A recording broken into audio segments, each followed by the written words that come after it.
1027 WNEW, New York. I have a perfect. Broadcasting live from beautiful Midtown Manhattan, where on a clear night you can almost see a Brooklyn man being released by his DNA rather than the other way around. It's the Ron and Fez Show, and I'm your announcer, Tenacious C. And now let's introduce your hosts. Two guys who think a tattoo is the second best use for a needle. Here they are, Ron Bennington, Fez Whatley, radio's Smack Daddies. Ron and Fez! Hey!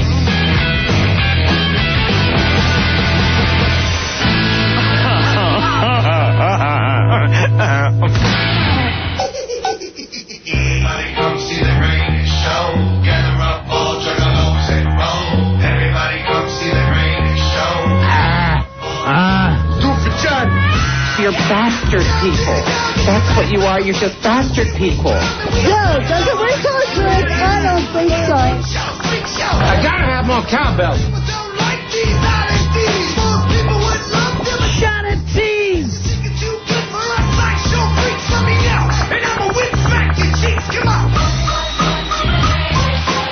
I am not a retard. Buddies, Ron and Fez Show. Good evening, buddies. We are on the air. Fezzy, the Reef, the gentle sounds of the Reef will be starting tonight. Very nice. Be cooled and comforted. Yes, be cool and comfortable. What a day. Ugly day in New York, and then the awful explosion downtown in Chelsea. Yeah, the Apex Technical School blowing up. Right. Which, you know, when a building blows up in New York now, people have a tendency to think, is this it? People will think the worst now when buildings start exploding. So I'm at my house this afternoon. I get a call. It's my chick's sister, and she's like, "Is everybody all right?" And I didn't know any of the news, you know. And I'm like, "Yeah, we're fine. How's everything there?" You know, pretty rainy today. You know how you do your dumb, boring relative talk? Oh yeah, honey, we're all good. How's everything? Big? Yeah. So she's like, "Are the kids anywhere near the explosion?" I'm like, "What effing explosion?" Now what? I slept through all of it. My phone, when I woke up in the afternoon, there was all kinds of messages on the answering machine. What do? You turn the phone off?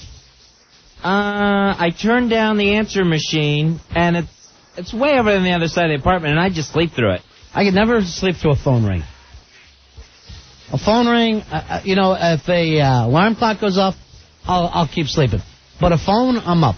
I can ignore the phone. I should have an answering service wake me up in the morning. That's the way to go. I should have an alarm clock on my phone. No, that would. Because a phone, I just never know who the hell it is. It's you know, it could be anything. I don't want to miss it. That's all I do is run from it. Avoid it at all costs. So everybody in your family was nervous about this thing? Yeah, because they have no idea, even though they've all been here to visit, they have no idea where I'm located. Sure. In conjunction to anything else. Yeah. And you know, they see 18th Street or 19th Street. They don't know where I am compared to that. But were they all thinking possible terrorist, or?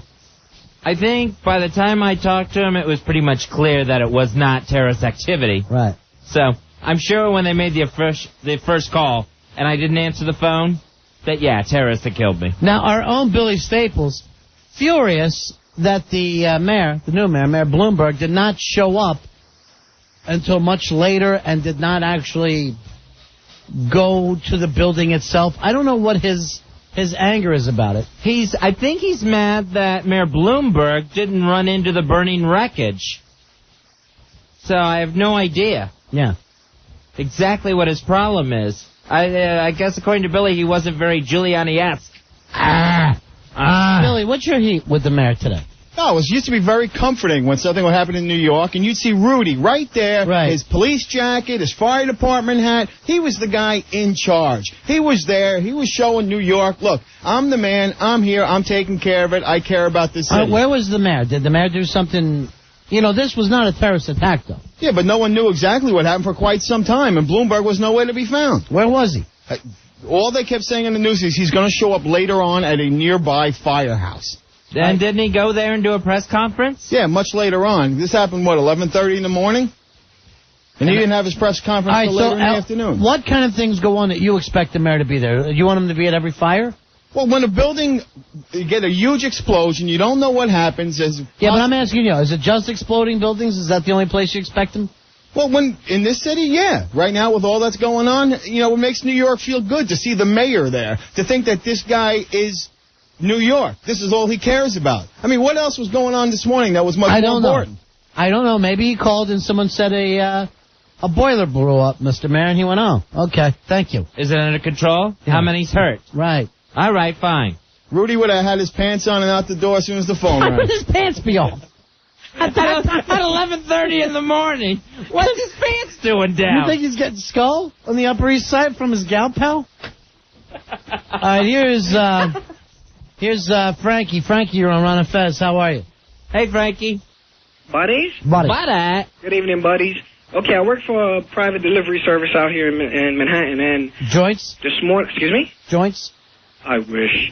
Long story short, I went into 119 West 19th Street about 11:25 this morning, got upstairs, picked up my things. As soon as I get outside, kaboom, I ran for my life. Like Billy was saying, I thought something happened. Right.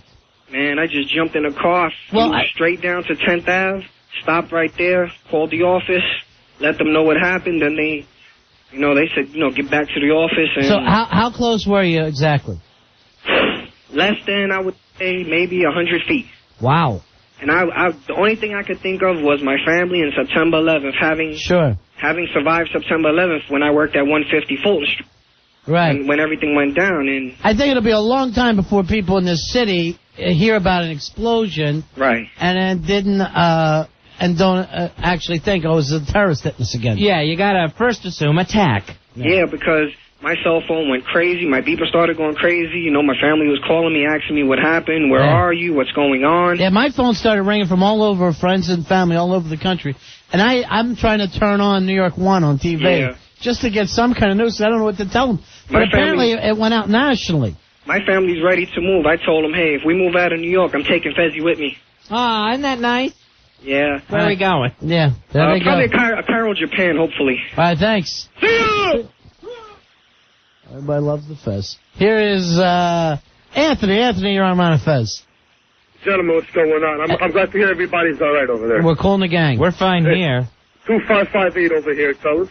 All righty. It was funny because, this morning I woke up, unbeknownst to me, I got a phone call from my cousin. He's like, hey, didn't you hear the news? I was like, no, I didn't. He's like, God, the Apex building blew up. I thought you heard, I was like, well, hey, I can't call you. You got to make the first step, you know what I mean? If you're all right.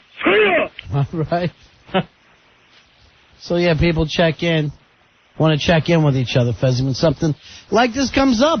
I know. I probably shouldn't have taken so long to return the messages on my answer machine. Yeah, you should do it immediately. This is the whole thing. I did as soon as I got up at 2 in the afternoon. Prepare you sleep. Guys, we get all these calls. I got calls. I got instant messages. Put on the TV. What? The mayor? No one called him? My God. What do you care, Billy? I do care. I work in this city. It's part of this thing. Right, but, you do? I knew some of us did. I didn't know which one. Here's what I want you to understand. He's the mayor. He's not Batman. Right. He can't go down there and break up crimes. Why does it always seem that this guy has something more important to do than this city? But why does he have to rush into an exploded building for you to be satisfied with the man's work? It's not just me. Don't you think people of New York who immediately think terrorism are going to feel a little bit more safe? They're not here right now. Maybe he got the call immediately to say it wasn't. I don't know what happened. Well, no one knew what was going on because at first they thought they mentioned on the news. Within 40 minutes they know. And when I was watching the news, they were saying, interviewing people, they thought it could have been a suicide bomber, it could have been an explosion. But the thing is, the mayor, there's an explosion in the city. What else are you doing that you're not there supporting the fire department, the police department, making decisions? What, you miss Rudy so much that you're going crazy every time? Rudy was there. You know what? You can count on Rudy. You like him, don't like him, whatever, you would think about Rudy. Rudy was always there. I mean, you got a chain of command, and it stops at the mayor. Is this the new drugs they got you on? No new drugs. What is the drug that you're on now? Celexa. Right, have that Celexa memory. Have that fine-tuned. Because you're too up. You're too weird. Are you saying that this situation today, with the Apex Technical School and that building exploding, that it was handled worse that things weren't done because Mayor Bloomberg wasn't right there on the scene immediately? Bloomberg's the guy who calls the shots. I mean, if there was anything that had to be decided, he should have been there to make the decision. Yeah, it could have probably went smoother. How do we know he didn't make the decision? Billy heard Apex Technical School. He thought it was anthrax. And started coughing again. Here's Joe. Joe, you're on Ron and Fez. Hey, Joe. Hey, guys, big ass card 11544. Yeah, buddy. You know, I can't stomach Billy Staples normally, but I gotta tell you, Billy, I am 110% in agreement with you. Thank you. Yeah, man, I mean, he is no Giuliani. He's always on vacation, and he said he was going to continue the work that man did, and he has done nothing. What, you guys expect him to be part of the bomb squad? Is that it? No, but I expect him when a catastrophe happens in this city for him to be there. How do you consider it a catastrophe? There's going to be explosions. You know, I don't. What the hell was it actually that exploded there?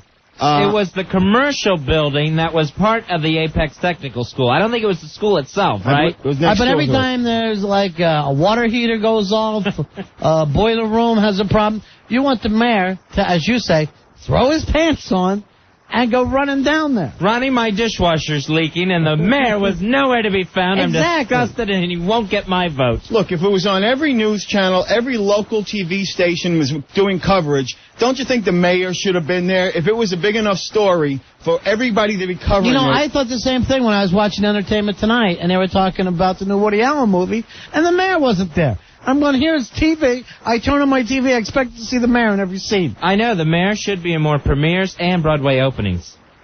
Hey, that's what I want out of the man. Get your pants on. Hey, Johnny. Do for Johnny. Johnny, you're on the Ron and Fez show. Cardholder 69. What can we do for you, Johnny?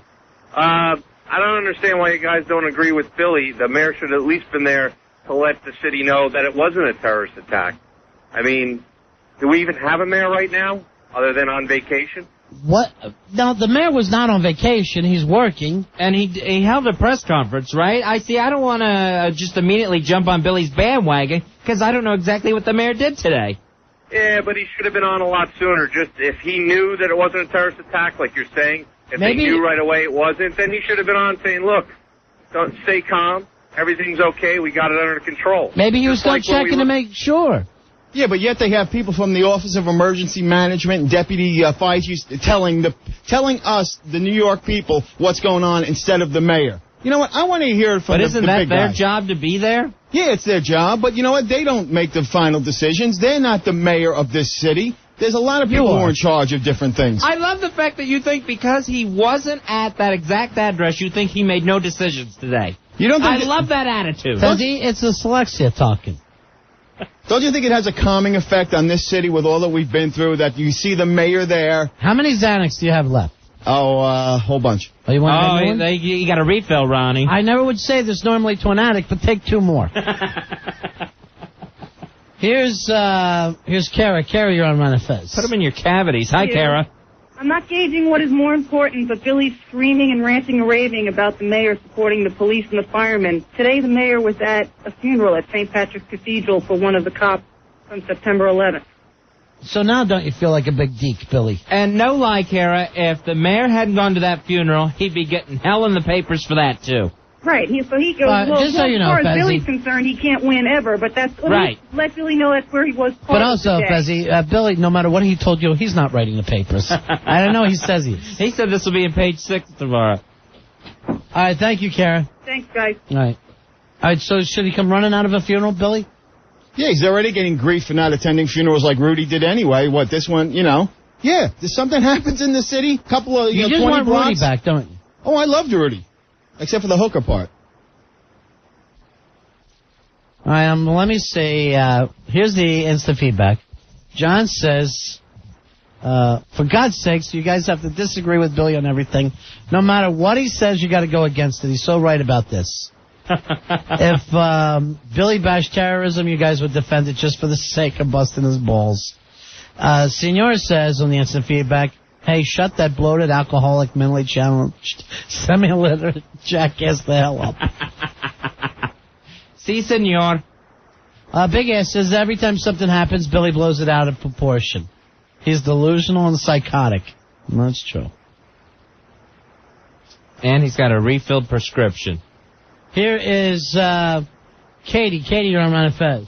Hello, Katie. What can we do for you? Hello? Yeah. Hi. Are you still there? Yes. Yeah, go ahead. Oh, I'm sorry. I think Billy's out of his mind. I don't necessarily disagree that Bloomberg should have been down there today, but he is not in charge of those scenes. That's why the fire department and the police department and the medical guys are all there taking care of those people. He goes, assesses the situation, says, okay, you're doing a great job, and he leaves. I mean, the mayor, Giuliani, of course, would show up 3 o'clock in the morning if there was a fire. If there was like a 3-alarm fire, he was there. True. Any kind of a train accident, he loved that kind of stuff. You're talking about Giuliani being down there calling shots. That's not what he did. He never did that. He went in and he figured out what his boys were doing, and he made sure that all of those guys were safe. Another way, they're all trained. He's not making decisions down there.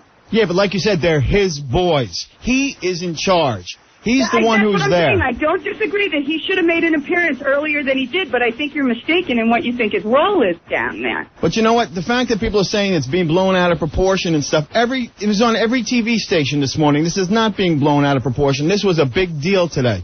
Billy won't be satisfied till he sees Bloomy carrying babies out of burning buildings. Seriously, I would love him if I ever saw him do that. It'd be the greatest. The kids would have to carry him. They're bigger. I would be cheering. And what if he did this? And just as he holds the baby up that it's safe, he kisses it on the head. Aww. And if we had some kind of big tote board for babies that he saved from fires. Bloomy babies. Here's Jennifer. Jennifer, you're on a Fez. Hello, Jennifer. Hi, guys. Hey. I just want to say, I totally don't think Bloomberg compares at all to Giuliani, but I work on 21st and 6th, and when I heard about it, I did not think terrorism. What'd you think? I thought chemicals and gas, it's Apex Tech, right. Building cars and stuff. So I do think it's a little bit out of proportion. Yeah. I mean, it wasn't such a big deal. All right, thank you very much, Jennifer. Thanks for the call, Jennifer. It's kind of died out on us, but...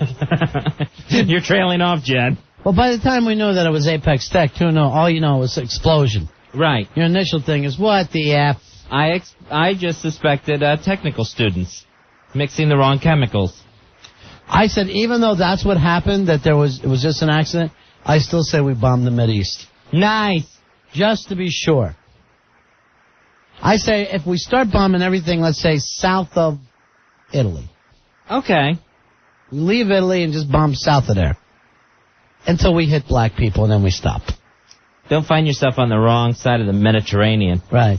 But immediately, as soon as you start to hit a country that's mostly black people, we stop and we roll back. Okay.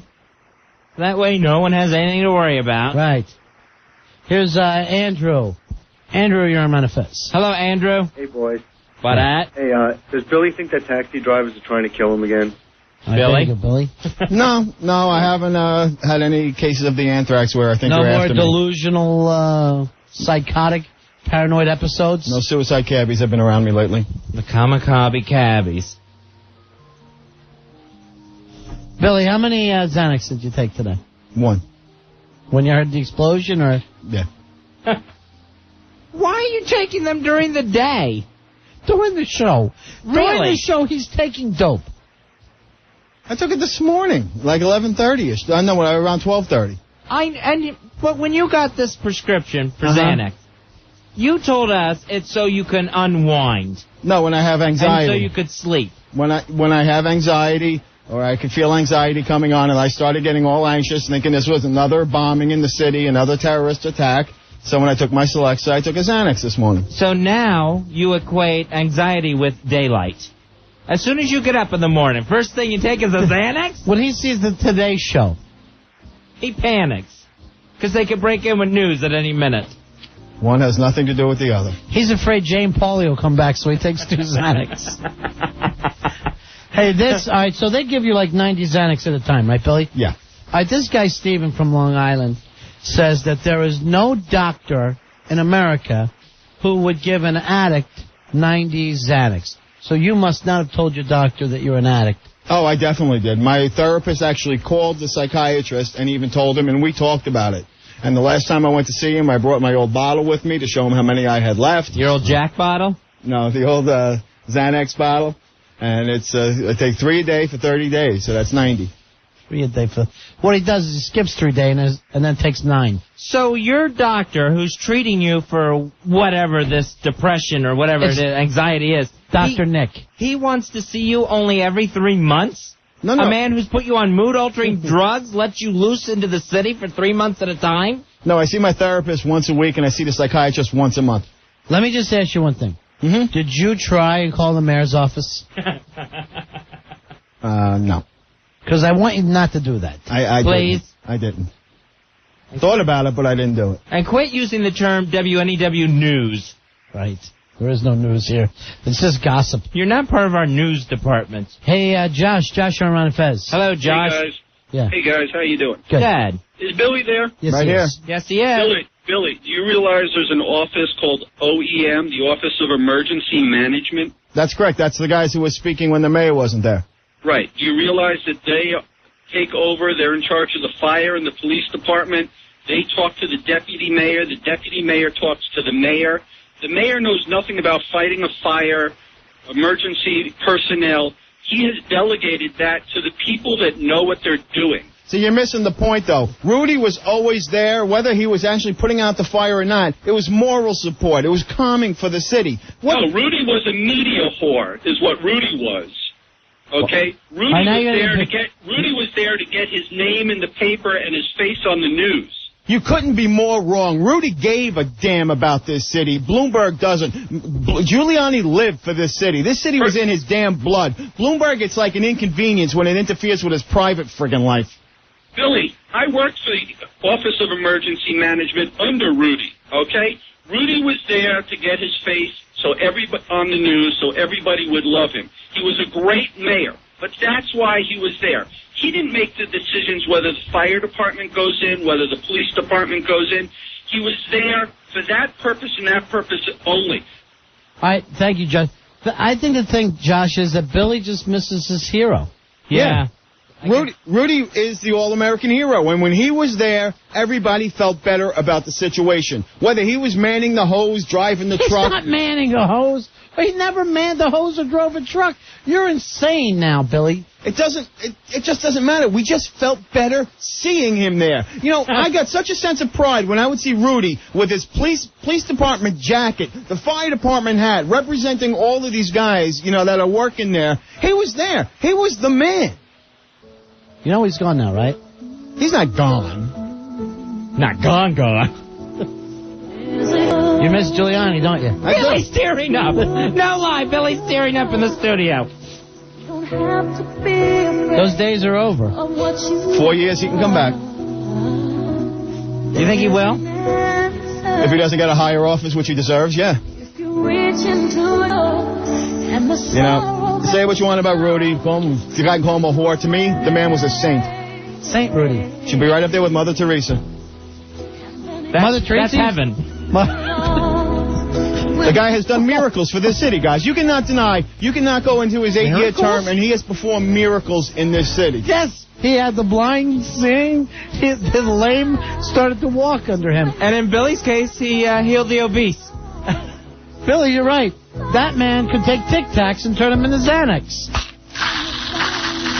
The man should be canonized. You should be shot with a cannon.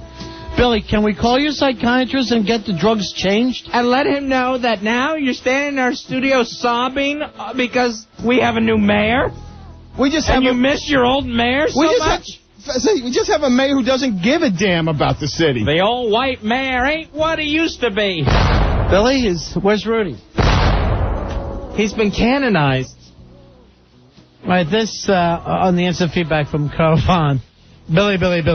The pills are on the house. All right, Billy, here's somebody who wants to talk to you, okay? It's Batman. What? Hello, Batman? I'm here. I need to speak to Billy, please. By the way, I'm 5493. Hoo-ah! Yeah.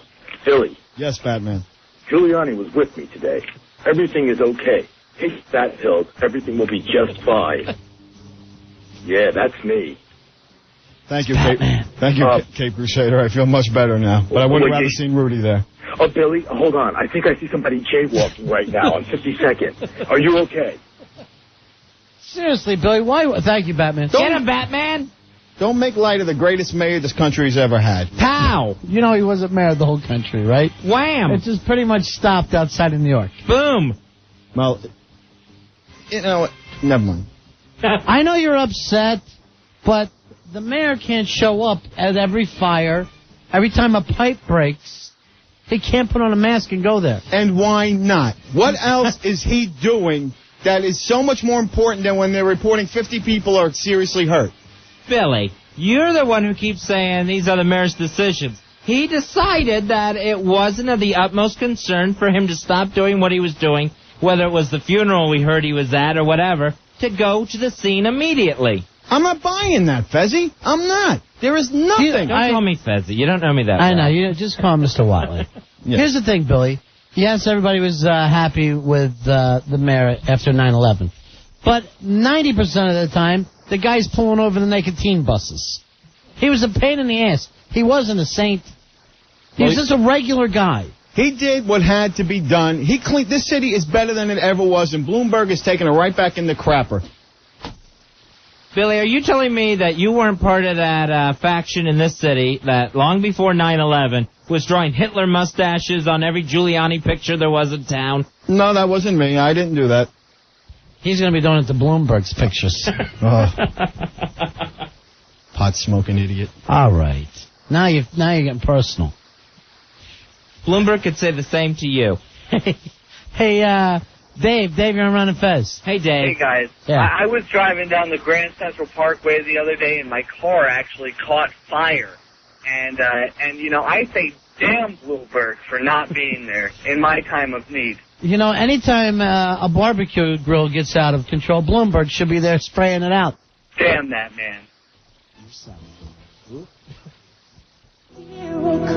There you go.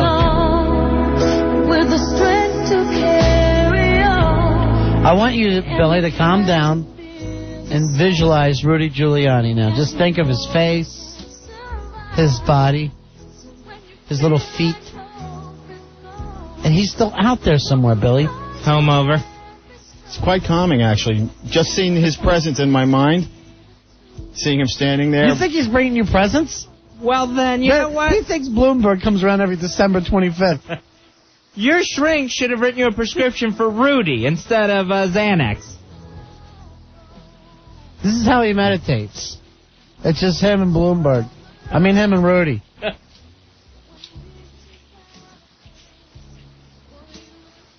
Giuliani couldn't be there. He had to go to the Fortress of Solitude and talk to his dad. You need to be on Ritalin. 877-692-1027. The guy deserves better than this, fellas. Better than what? Better than... Are you mad at Bloomberg or are you mad at Rudy for not being mayor anymore? Who deserves better? I'm mad that Bloomberg is not doing the job that Rudy did. Rudy was an icon. This show is disgusting. You know, you can't say enough about the guy with what he did for this city, especially after 9/11, and Bloomberg is totally making a sham of it. A sham? He's an embarrassment as a mayor compared to Rudy. Because he didn't show up at that Exactly. explosion. Because he didn't throw his coat on top of a chemical fire, Ronnie. Disappears on weekends. He doesn't give a damn about this city. You disappear on the weekends. It's days before we can find you. The mayor shouldn't have off on weekends?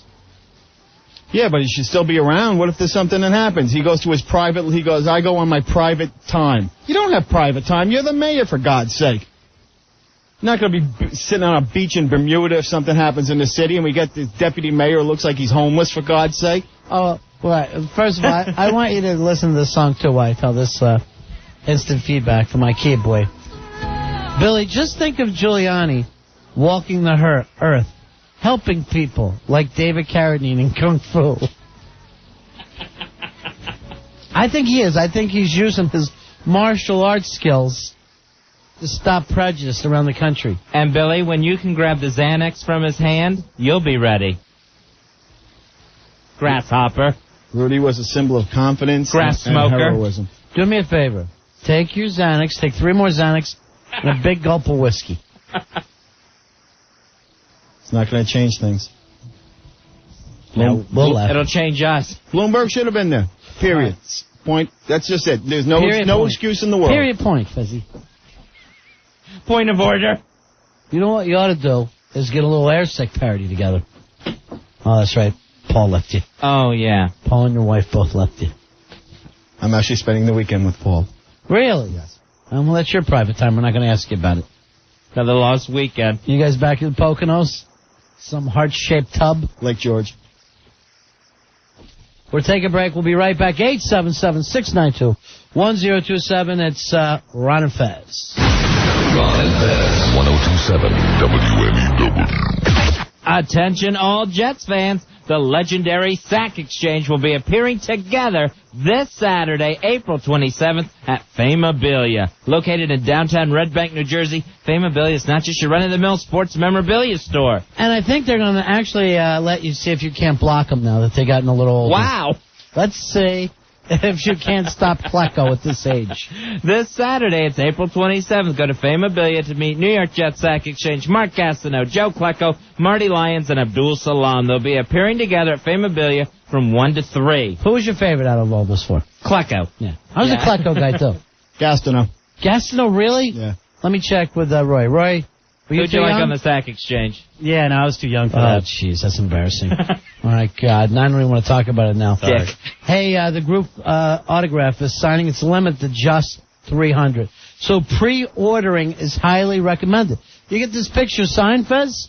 If you were a big Jets fan, what else would you rather have? What you got to do is call Famabilia now at 888-FAME-233 to pre-order your group Sack Exchange merchandise and secure your opportunity for New York Jets history. Did you say group sex? Yes, I did. Group Sex Exchange. For more information or to pre-order, give them a call. Famabilia, 888-FAME-233, 888-FAME-233, or check them out on the web at famabilia.com. Everybody has a hero. It's time to meet yours at Famabilia. Fez,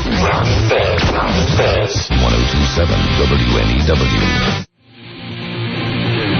We're out of Fez.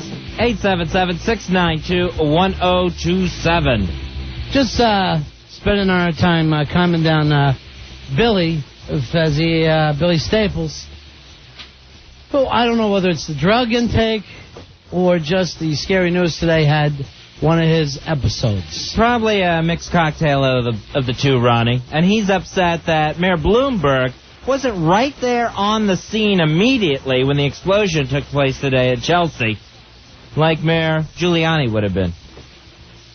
Exactly. I want to see the guy there with his little blue jacket that says Mayor on the back. Right. Standing there. I'd love one of those. Being a symbol for New York. You know what? I don't care if you do anything. Be there. Just be there. It makes you feel good. All right, this on the instant feedback from Ben, Billy. It says, Billy, when you only saw one set of footprints in the sand, it was because Rudy Giuliani was carrying you. That may be the all-time funniest instant feedback of all. Ben, very, very funny. Oh, man. See, the man is a saint. It was meant as a shot at you, Billy. Here's our buddy Dan from Hoboken. How you doing, Dan? Hey, Dan from Hoboken. What's up, boys? Hey. This guy is insane. Certifiable. Just chalk it up, man. Dan? Yeah. I don't know how long you've been calling our show and O&A show, but you can't say the F word. We're not cable radio. Yeah, well, I think everyone knows what I said. No, not with that dump. You might want to just say it again without the F word. Let's just say I'm going to knock the effing Staples out of him. Wow.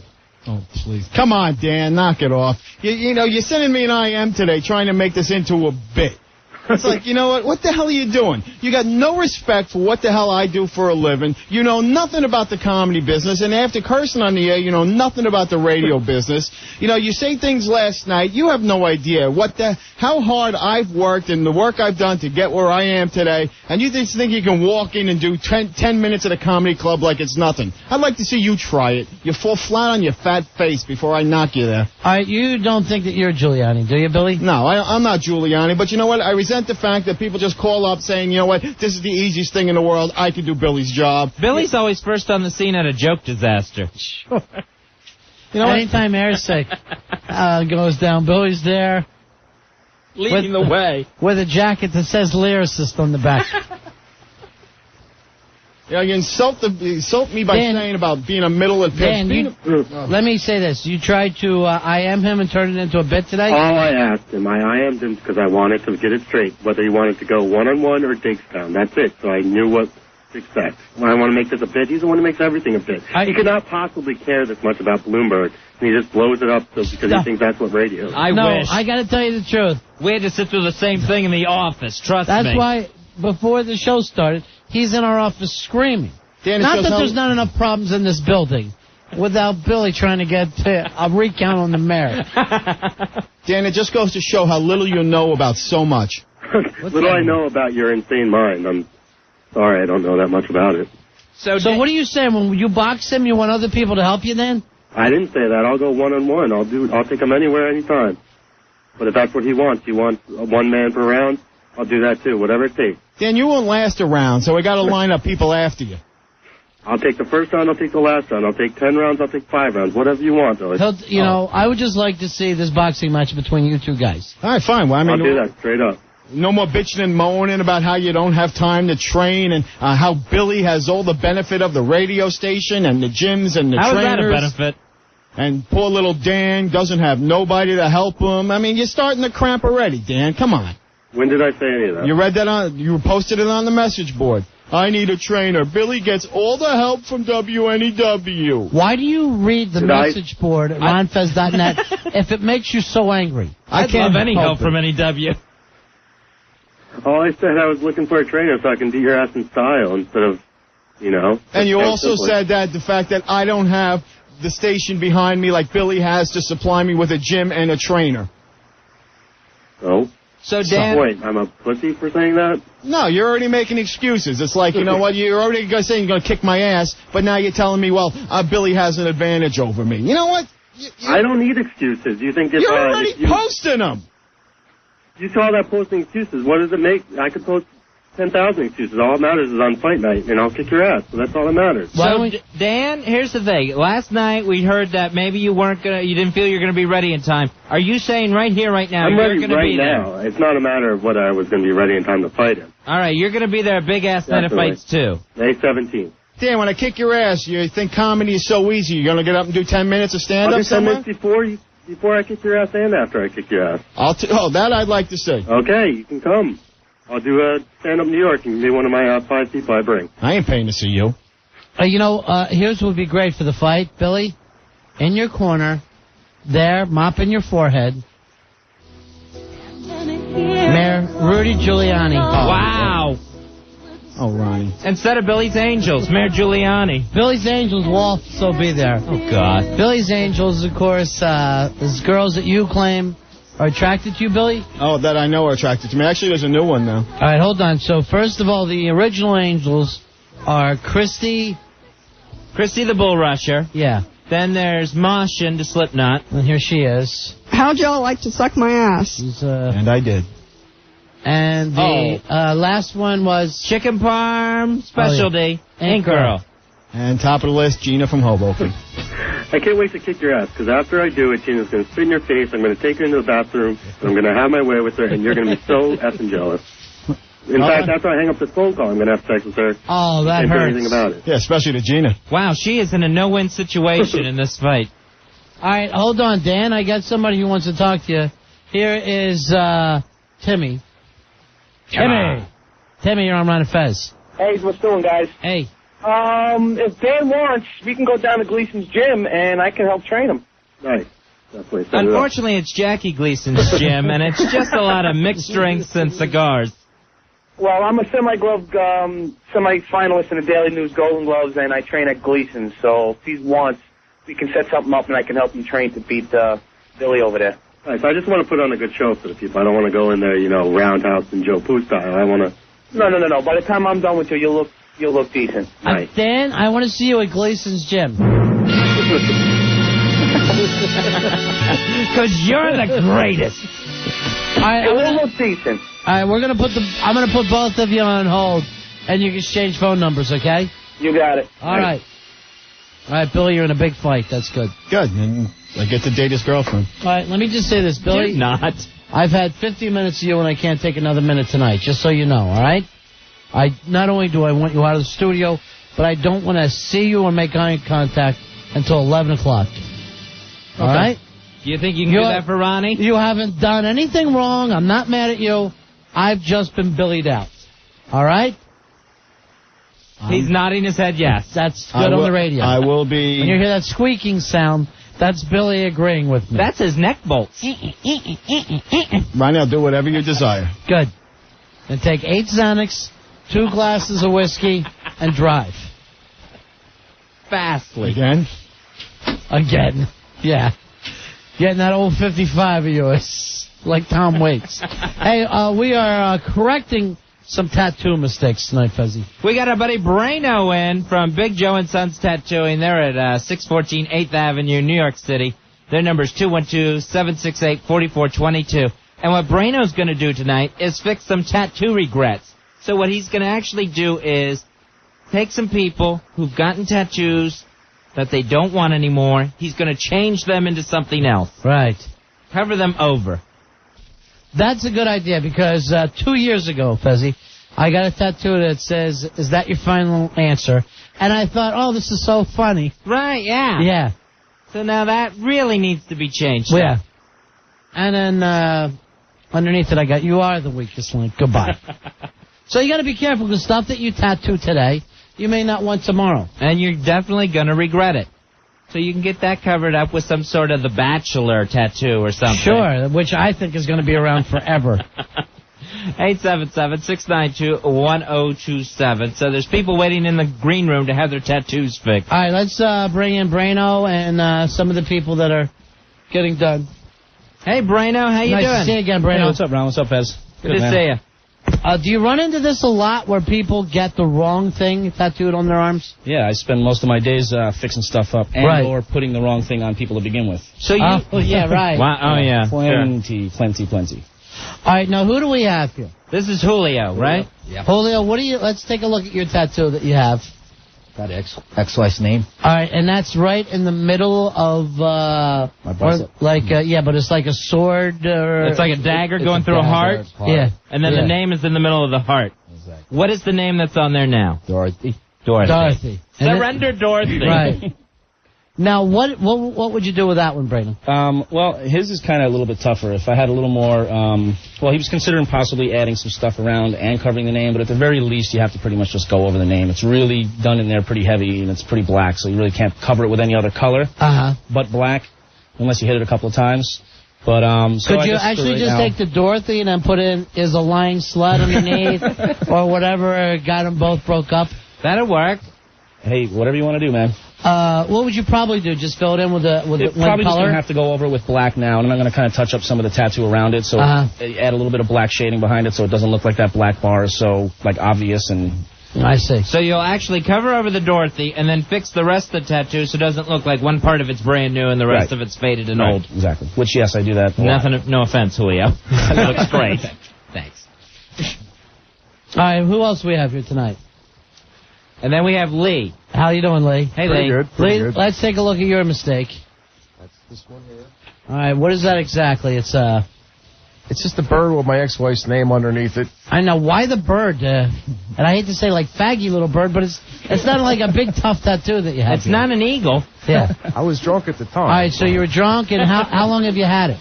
About 15 years. All right, 15 years.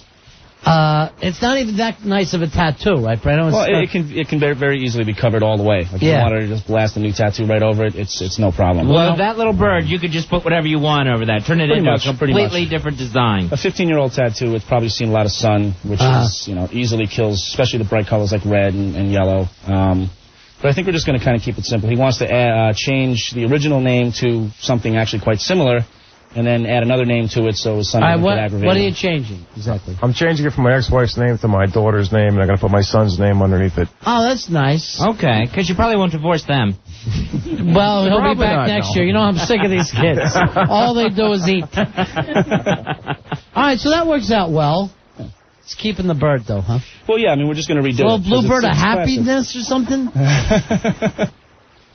I don't understand the bird, and you don't either. Lee just wish he could remember getting it. All right, now here's a bad tattoo. Common. Show yours off, Fezzy. Here's mine. Fezzy got this. Yeah, all right. I can fix that. Huh? What do you mean fix it? There's nothing wrong with this tattoo. It's from Batman Forever. Is that it, Fezzy? Yeah, Batman 3. Batman 3. Right. It was the Riddler's sign. Riddler tattoo. Which, for whatever reason, Fez thought was going to live forever. I'd like to get that turned into a Spider-Man. Yeah, it's kind of the hip thing. Actually, but an X-Men got a Spider-Man tattoo. Yeah. X-Men? Yeah. That's so last year. Attack of the Clones, maybe. Why don't you get Fast and Furious? No. Because if I got that with the question mark, it would be Fast and Furious? Oh? Nice. All right, so we'll let you get started with these guys, and then we'll check back in on them. Yeah, and I think we got a couple more people coming in. All right, so we'll let Brano get to work. He's from Big Joe and Sons Tattooing in New York City on 8th Avenue. Thank you, Fez. We got a phone number on that, or? Yeah, if you want to get a hold of Big Joe and Sons, give them a call, 212-768-4422. Perfect. Thanks, Steve. No problem. So, Fezzy, it seems like if you want to get a tattoo, just do something like you did. You pick out something wacky, right? But not a name. He wants to fix yours? Let me take a look at it. What do you think was wrong with it? You know, I remember when you got it, how almost neon bright it was. Yeah. And it's kind of faded, but you're not a big sun person anymore since... No, this thing really hasn't seen the light of day. Since your accident. Right. And under all that hair, you would think... Maybe that's why it's faded. If I just shave it. Shave around it. If I could have Brano shave it, I'm sure the colors would brighten up immediately. You have to How go... awful. You have to go somewhere to have your arms shaved. That's bad. I only trust Brano to do it. Sure. I don't blame you there. And hopefully he can tattoo some hair into Al Dukes. If I literally tattooed every relationship that I had, because they all turned so bad, that literally none of these, women will ever talk to me again. They're hated. More of a hit list down your arm. Yeah. 877-692-1027. That is exactly what it would be, that if I was murdered, you would take those names as the suspects of who would have possibly done this horrendous thing. Now, Black Girl's here. He's going to be boxing against Al Dukes. Earl, while we're doing this tattoo thing, would you like to get a branding or whatever it is your people do? Oh, God. I'll pass. Why do the black guys do the branding? No, it's like a fraternity thing. Yeah, I noticed that a lot of basketball players. I thought it was because it would show up better with the skin being raised. No, I see a lot of black guys with tattoos, though. White guys do it, too. It's a fraternity thing. Total fraternity. Lambda, lambda, lambda. Something but, like you think, all right, I'll send my kids to college so they'll get smarter, and they take a branding iron like they're cattle in the arm. I saw one up close. Looks... It just raises off the skin, right? Yeah. It's horrific. It looks frightening. It's very frightening. Well, you see it in the NBA all the time now. Wherever you look. And Booker T always had those things on him, too. Yeah, Booker T. And it's not like a tattoo. It's just, it takes forever to, settle and set. And I know, because it'll swell up, and it'll be these huge, big, round lumps that... Pussy and... Yeah, you can't even tell exactly what the shape was supposed to be. It's a freaking burn. What could hurt worse than a burn? I'd rather get shot than burn. You should take the bullet out. If I get burned, I'm not going to come to work for a while. And how do they do it? Is it like one of those wood-burning kits where they're actually drawing with it? Or is it an actual branding iron? I think it would be a branding iron, but I'm not positive. Hey, Rory, just so you know, a few people are IMing me saying, can we do before and after pics of that for people that want to get tattoos? All right, definitely. All right, we'll jump on them now because you have seconds to get the befores. Now, Sweet Melissa's sister was supposed to get this done, backed out on this. She wanted something fixed? Yeah. Oh. Yeah. That family's inked up. Yeah. Melissa's the only one who's not inked. Really? The rest of them are just covered. She is like the white Tommy sheep Lee. of the family. Like Tommy Lee. Are you still training, Earl? Yeah, this session today. Yeah? I'll be sparring a week from Saturday. You seem to be going every day now. I love it. The New York Health and Racket Club is amazing. You're going to the big club, right? Yes, on 23rd Street. Oh, yeah? So, were you near the explosion today? Yeah, right after it happened, we had just finished one phase of the session. We walked out, and all the monitors had it on, and we could see it right outside the window. Did you think it was just your muscles? No. Going off? No, it was just like everybody was really quiet. It was just like, what happened? And we looked out the window, and it was just ambulances everywhere. What's your trainer's name? Dino. Does Dino know that we want to knock out Val Dukes? He said, he goes, after I'm through at you, you'll knock out anybody. Wow. All right. Get Riddick Bowe on the line. My first and last fight. So Earl seems ready. I don't know what Al Dukes is doing. Al Dukes is training. Is he? Yeah. He's training also with the New York Health and Racquet Club. Let me get Al in here. Later on, he's got some performance piece he wants to do for us later in the show. I don't want to hear it. I'm telling you the truth. That's what makes me think he's not serious about his training. When I'm interested in one guy, if he doesn't pan out, I'll bang this guy. You can't come popping in here as gay as a cricket. We know the all too familiar ring entrance music. Here's Al Dukes. Al, are you training? I've been training. I didn't just start like Earl. I've been training. Oh, Al, that's right. You were training getting your head bounced off the canvas at the last big-ass night of fights. Now, Al, who's training you? Steve Miller, the same guy who trained Billy from the past. Wow. Steve Miller, who's from the past, undefeated in his training, is now going to start training Al Dukes. Glasshead Al Dukes. And he's already noticed that I'm not running away from punches. In your case, you should be. Let's play the last fight, and everybody get out a stopwatch to see how long... Oh, I'd love to do this. ...before Al Dukes goes down, kisses the canvas, lays on his back, and starts counting the lights. So Al's telling us that the good news is this time he can stay in the ring without trying to leave. Here we go. Get ready to time. There we go! Main event is underway! Oh, Pooh catches him right up! Joe Pooh is rocking him! Pooh going for haymakers! Al Dukes is down! Okay. Al Dukes is down that effing quick. I had no training going into that fight. Neither did Joe. This is a different story this time. I'm ready to roll. Now, Al... Out of the ring on a stretcher. We understand that you're doing slam poetry now? Yes. Can we just get it out of the way? Sure. And I don't know anything about poetry other than you suck at everything that you try. Al thinks he's the new John S. Hall. John S. Hall is our buddy. And he does poetry. Where's he appearing Sunday night? And he's got gigs coming up. He's playing with his band. Sunday night, I think it's going to be at the Bowery Poetry Hall? Bowery Poetry Club, which is at 308 Bowery between Houston and Bleecker. At 8 o'clock, he's going to do his poetry. Then at 10, he's going to perform with King Missile III. All right, now you think you're as good as him, right? Well, here's the thing. It came very natural to me, and that's normally how you can tell if you're good at something or not. All right, do you need some music in the background? No, this is not a bit, right? It's not an airsick bit. No, it's not a bit. You're totally serious about this? Yeah, and I prefer no music behind it. Wow. Just the voice. I thought that they always had a little kind of a jazz thing going on. Really? At least some bongos or something. Yeah, I'm not experienced with it, but I feel good about this first piece that I did. All right. Go ahead. It's called Subways. Subway lines, confusing. Trains going everywhere. The A, the C, the E, the N and the R, the B and the D, the numbers 1, 2, 3. Path trains, where do they go? Subway lines, confusing. Maps are useless, just a bunch of colored lines, crisscrossing everywhere. When you get off, do you go left, right? Nobody knows. People say, hop on any train. They all go up, down, downtown. Then why so many choices? Subway lines, confusing. Dropping you off at cracked ends. The city is wide. Is it East Side, West Side, the Bronx, Queens, Brooklyn, or Midtown? Subway lines, confusing. Night falls, are they still running? Construction looms, I bet it quit running. Will I be pushed on the tracks? Muggers looking to jack you, cap you. Don't be a victim. Street people begging for coins for a cup of joe or a ride home, or maybe for drugs. Subway lines, confusing. But what choice do you have? Waste away in a cab? Maybe I'll just walk.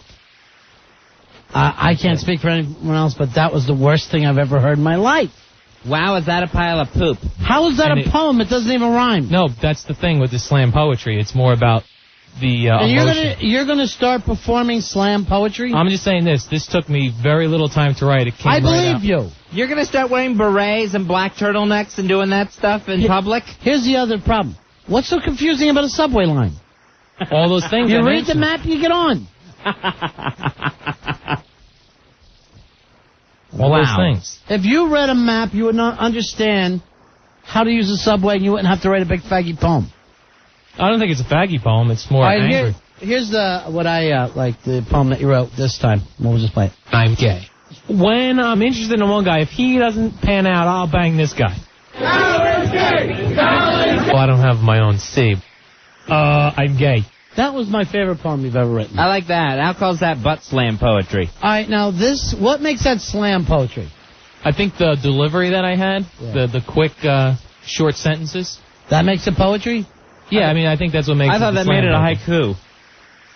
All right, let me hear it one more time. I still think you need some kind of faggy... I'll try it with music if we jazz have music. something. Do we have... You got any faggy jazz? Something that just sounds like... Just kind of like a little... Some cymbals.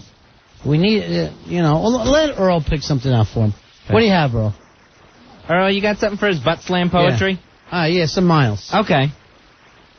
All right, now, what an offense to Miles Davis's memory that it's going to be playing by the whitest man in the history of America. It says a poem about being afraid of a subway. Why an adult is confused and afraid of subways, I don't get it. Subway lines, confusing. What's so catchy. confusing? 1 million people take it a week. Yeah, but it can't be confusing. No, people can still be. I ride it every day. I'm still confused by it. But your poetry gives off this air of panic about something you should be fine with. All right. Let me hear it again. Okay. All right, here's the Miles Davis behind it. Great. Okay, this is called Subways. Yeah, take your time getting into it and make sure you're picking up the rhythm. Okay. All right, ready?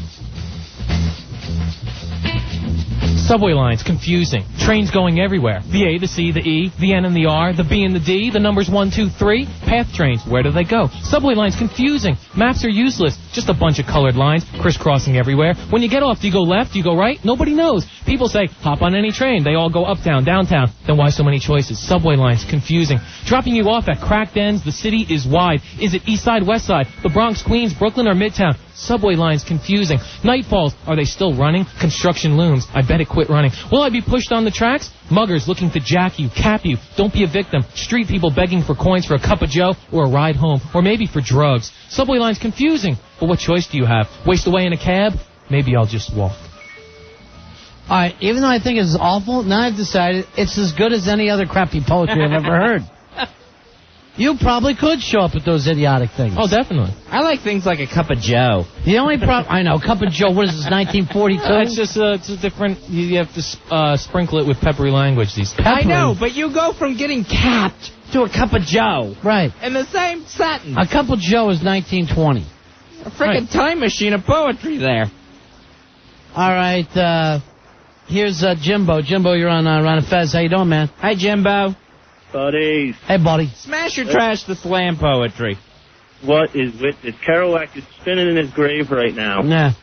Cup of joe? Oh, my God. What does that even mean? Like a cup of coffee? Yes, a cup of coffee. It's 2002. Yeah, but Get a life, you gay cricket. I used some language from the past and some current with the capping. Oh, don't even say you did it on purpose. Hey, Rob, you're on Ron and Fez. You know, the subway, if Dukes finds the subway confusing, just listening to him for 2 minutes is confusing. The subways is simple compared to listening to that idiot for a while. You know, the only thing I liked about it, and I will say this, the Miles Davis helped you a lot. Yeah, I actually enjoyed that. Yeah. So you tried to go on your own. Miles Davis, turn him down, everything would be great. Actually, that was what we should do. Next time, your next poet, you shut up and we'll play Miles Davis as loud as we can.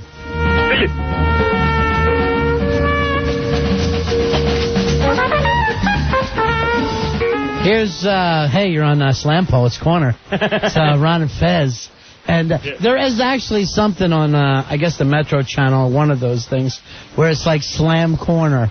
And they're all in there reading each other poetry. Oh, wow, we got to get you on the Metro Channel then. That's your goal. I'm not sure which channel it is. I can never tell. We got to get you on this cable access. Hey, Troy, you're on Ron and Fez. Hey, what's up, guys? Big Ass Thought Holder 4540. Al, that has got to be the gayest poetry I've ever heard in my life. That's not gay at all.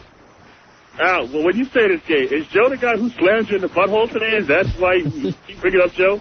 All right, thanks a lot. Yeah, that's Joe. A cup of Joe. That's a very common phrase.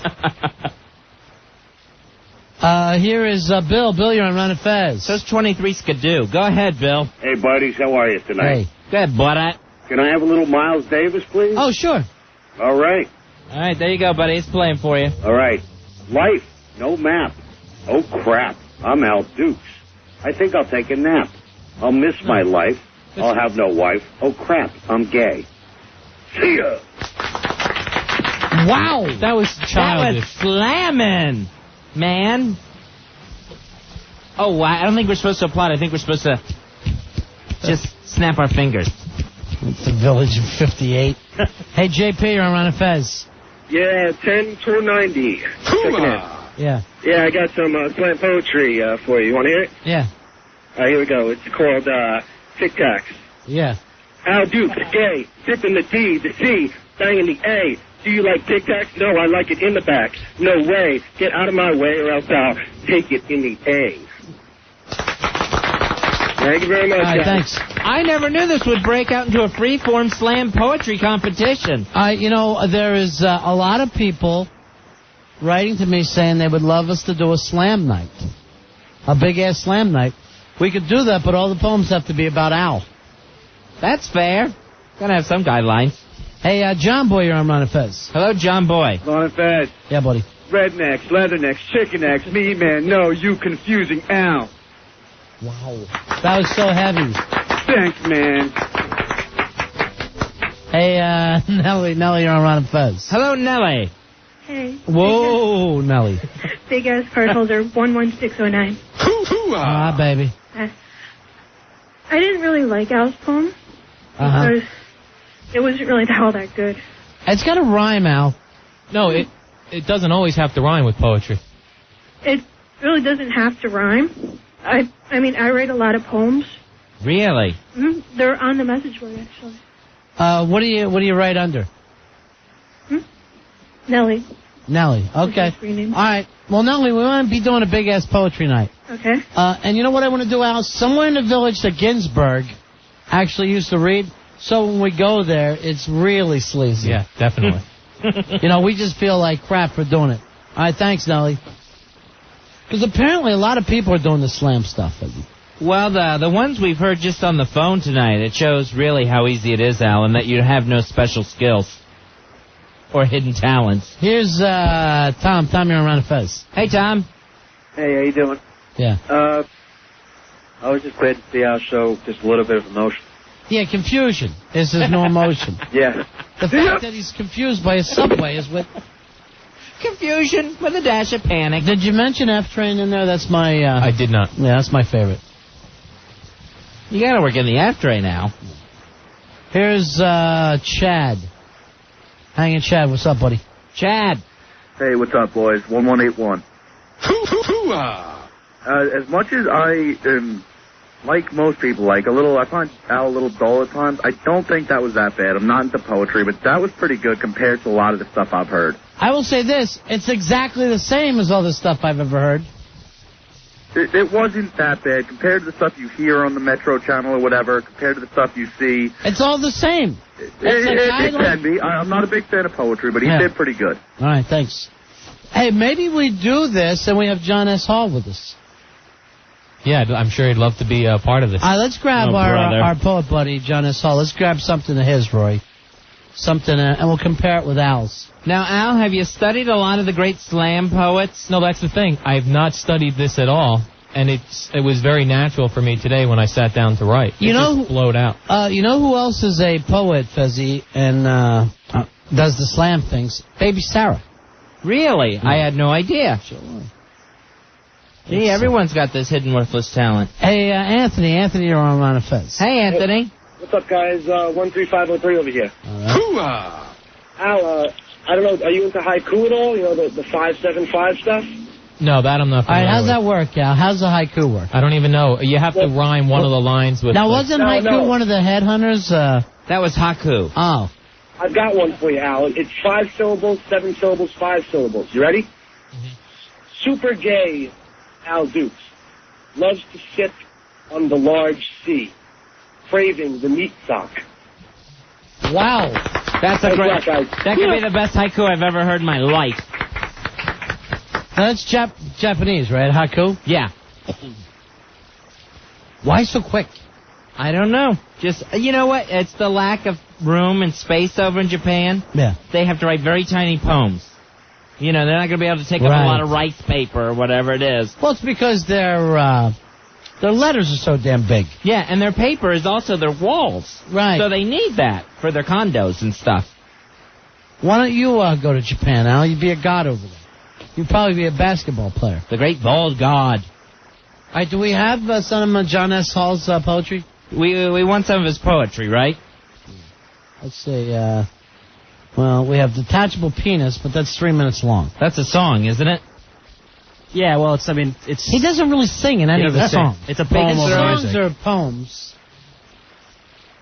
You know, I don't know about 3 minutes of Detachable Penis. Is it that good? Yeah, it was their big hit. Big hit poem? Yes. It was his biggest hit. Boy, you usually don't hear those words all put together, do you? It did very, very well in 92. Overseas? No, right here in New York, actually. In Japan, where it was big on the haiku charts? All right, let's hear Detachable Penis. All right. John S. Hall with King Missile.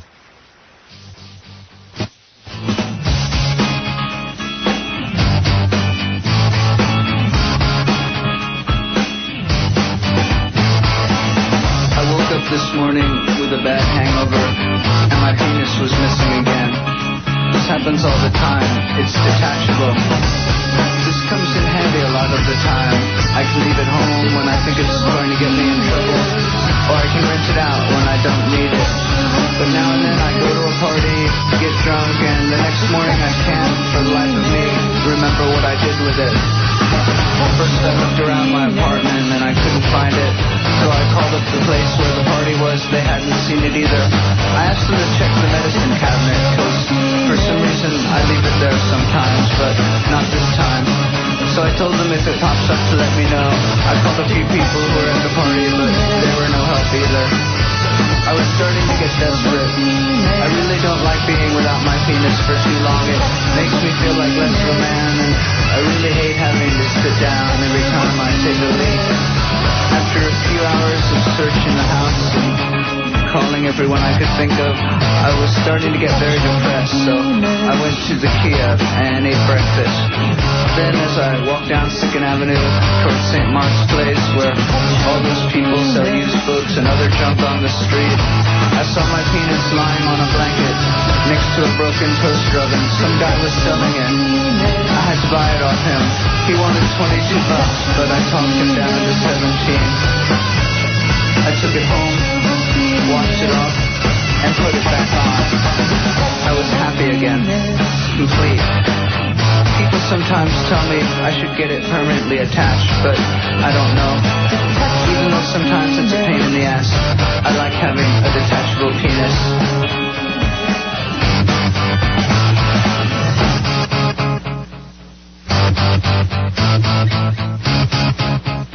John S. Hall, King Missile, Detachable Penis. I don't like that as much as Jesus is Way Cool. That should be the hit. I like it a lot better than Al. Here's, I like them all the same. I like all poems the same, no matter how good or bad they are. I just don't like Al. Either one of them just makes me think, what else could I be doing? Hey, Paul, you're on Ron and Fez. Hey, what's up, guys? Yeah. Hey, I have a poem about Al Dukes. Oh, good. Ready? Sure, go ahead. Dukes, gay, says hey, takes it in the A, likes to sip D's all day, bend over, 4-leaf clover. Dukes, gay, hey. Thank you. And, to add insult to injury, Al Dukes, I'm 16. So, there you go. It's not that difficult, he's saying. That poem is called I'm 16. Anthony, you're on Ron and Fez. Hey, Anthony. Good evening, gentlemen. It's Yeah. good to see everybody coming out and on the butt slam march tonight. Right on, baby. Yeah, Right on. That's what we can do, the butt slam night of poetry. All right. Big Well, ass I butt slam. I got some butt slam art on my own about Al Dukes, if I may. Ready? Sure.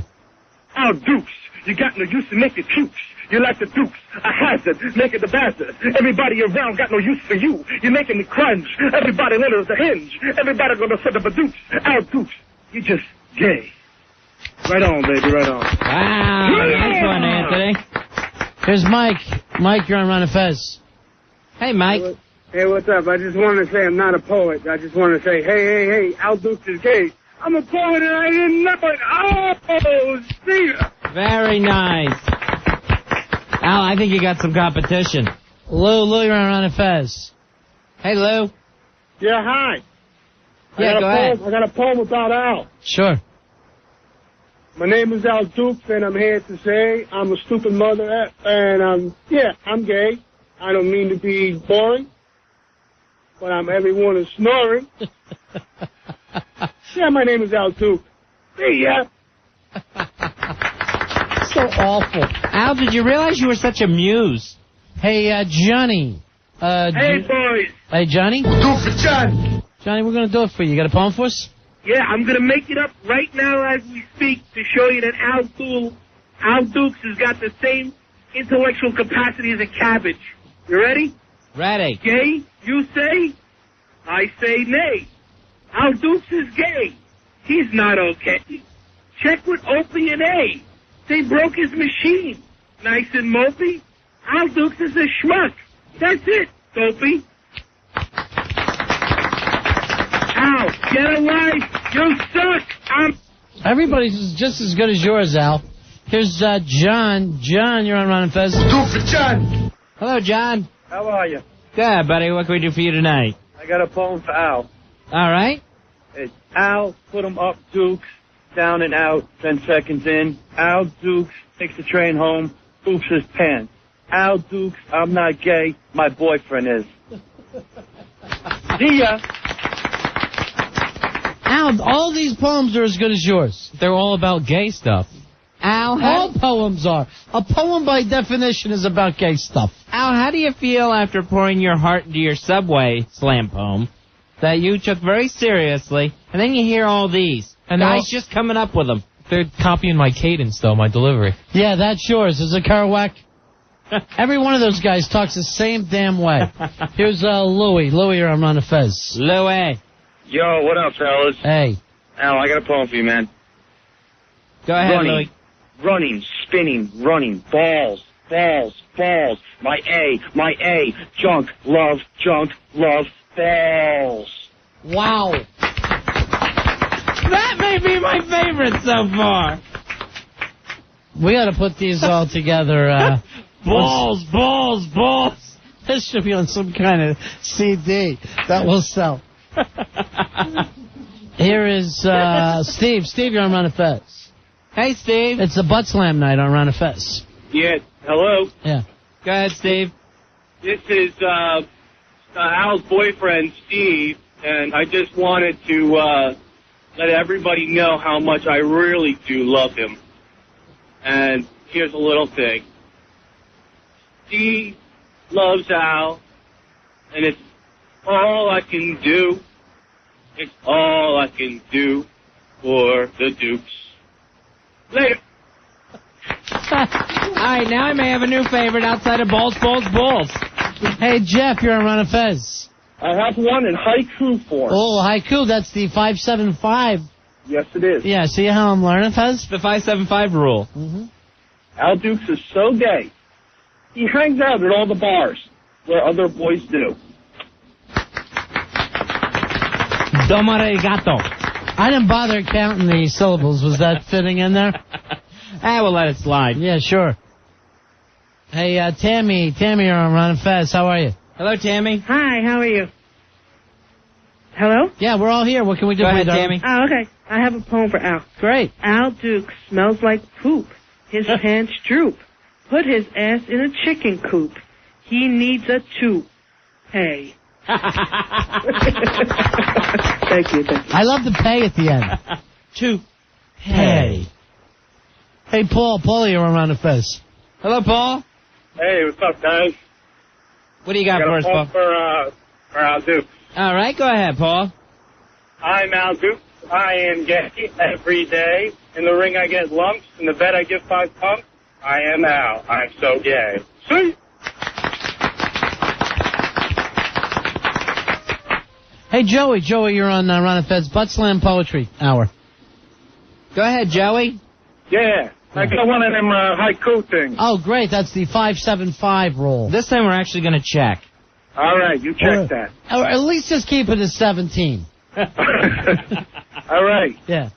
Freaking Dukes. That stupid freaking Al Dukes. Freaking Dukes. Jackass. That's it.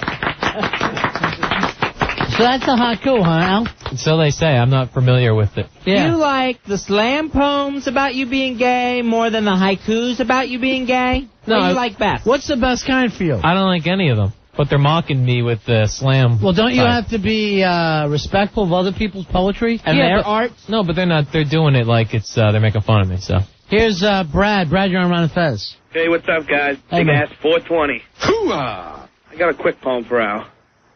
2 roads diverged in a fork, and Al took the one with all the homos on it. A lot of good poems. Hey, Paulie. Hey, what's up, guys? Hey, Paulie. I have a poem for the incredibly gay Al Dukes. Okay. Blaming homo, gay. Likes men every day. Get your balls out. Eating man juice, likes them loose. Al Dukes, gay. Eats D's every day. Thank you. Beautiful. Al Dukes, yeah, no one likes you. Thank you. Goodbye. These are good poems. This is a good, the butt slam thing is a great idea, Al. We have such a talented audience. Anthony, you're on Ron and Fez. Big ass card holder 7176. Hoo-ah! Yeah, I got my own version of the haiku. I call it the haiku slam. 2 syllables. Mm-hmm. Duke sucks. Jeez, I don't know about that one. It's kind of short, but... Here's Mitch. We're keeping the butt slam poetry night going. How you doing, man? Hey, Mitch. Hey, guys. I got one right out of Al Duke's yearbook. Oh, great. Roses are red. Violets are blue. Al Dukes is gay. I love that when you break form. This reminds me of amateur night when I can only take so much and I have to get out of there. Here's John. John, you're on Ron and Fez. Hello, John. Hey guys, how you doing? What can we do for you? I got a poem for Al Dukes. Mm-hmm. Go ahead. All right.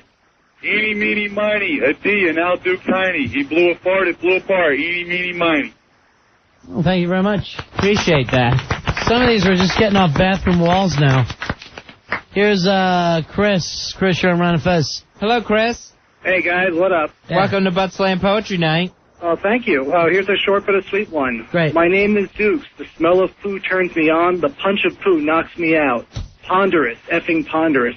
See ya. That was deep.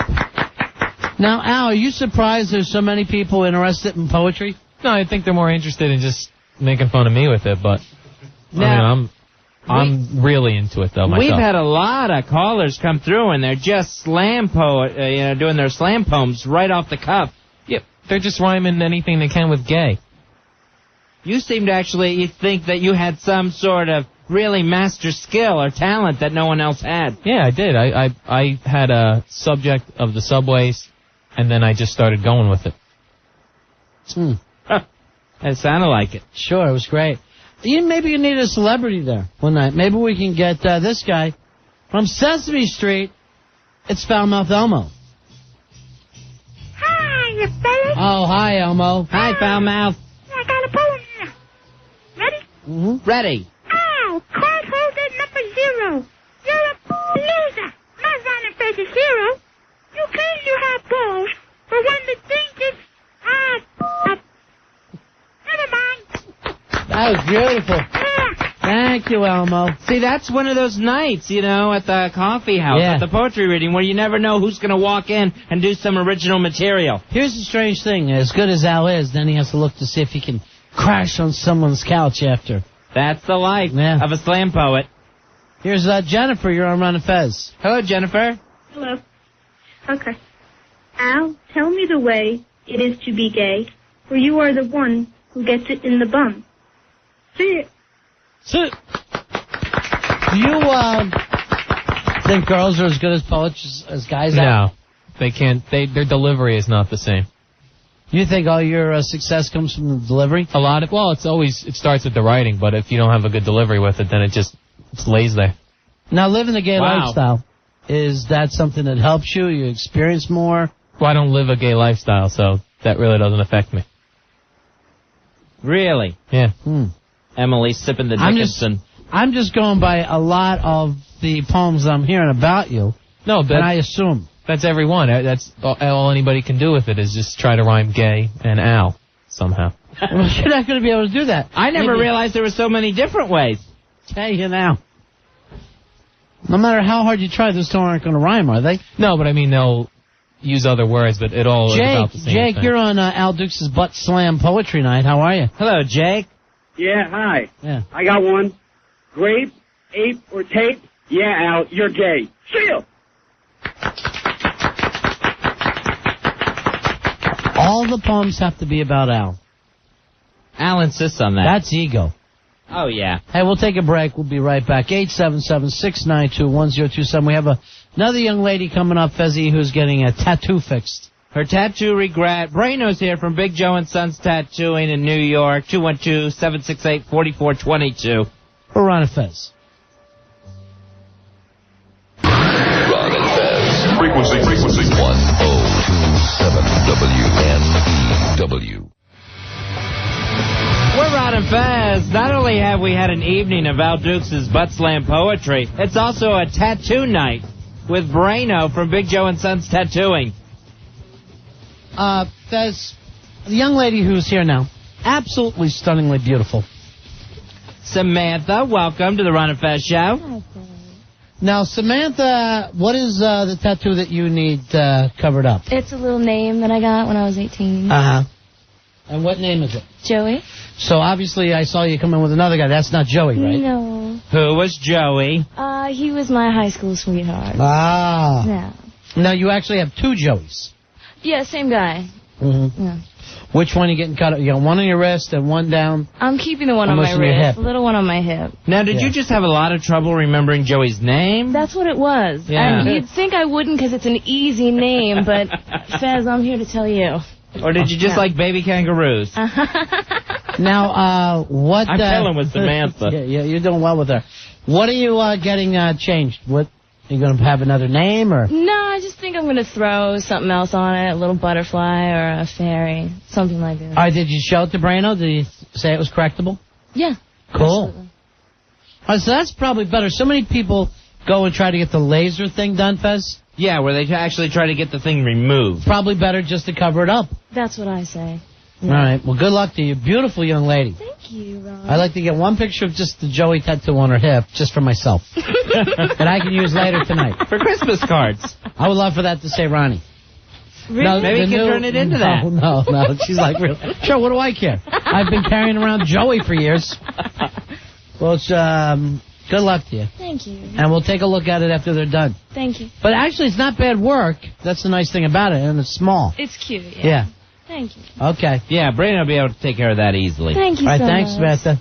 There you What go, a Samantha. Make sure you got her She's before gorgeous. picture. She should be in here on Friday nights. Oh, thank you. I'd like to see her bouncing off Frenchie and Nurse Myra.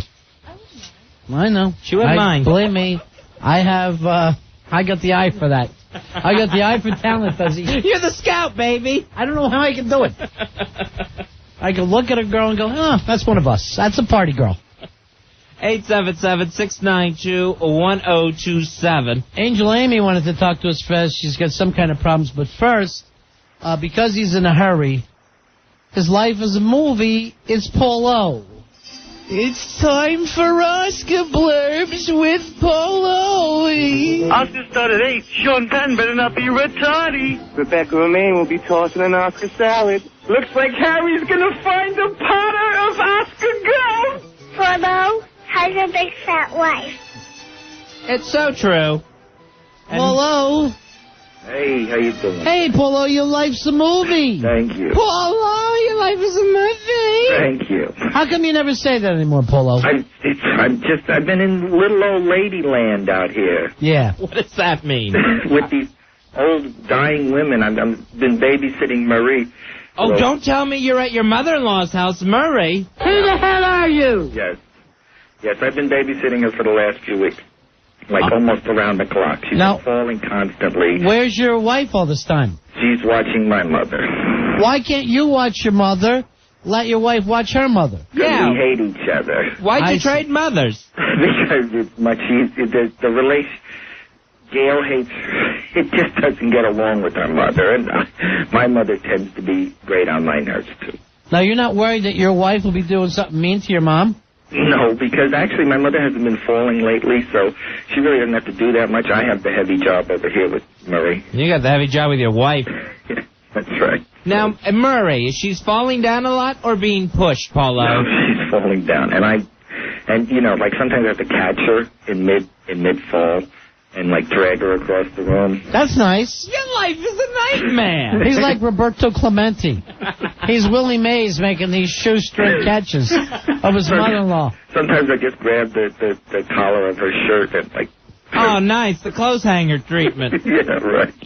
Where's Mary at right now? She's been put to bed, and she's screaming in the other room a little bit here and there. Can we talk to her? I doubt it. No, but you could probably hear her scream if you wanted to, but it'll be a little bit of trouble for me to have to drag it into the other room. Did you want me to do that? Yeah, go in as close to her as you can get. Oh, jeez. Oh, my goodness. But now, this is going to stress me out. You sure? Oh, calm down. What is he dragging? All right, let me His just Flintstone phone. see if she's doing okay. Okay, Maria, you doing okay? You okay? You sounded like you were screaming or something.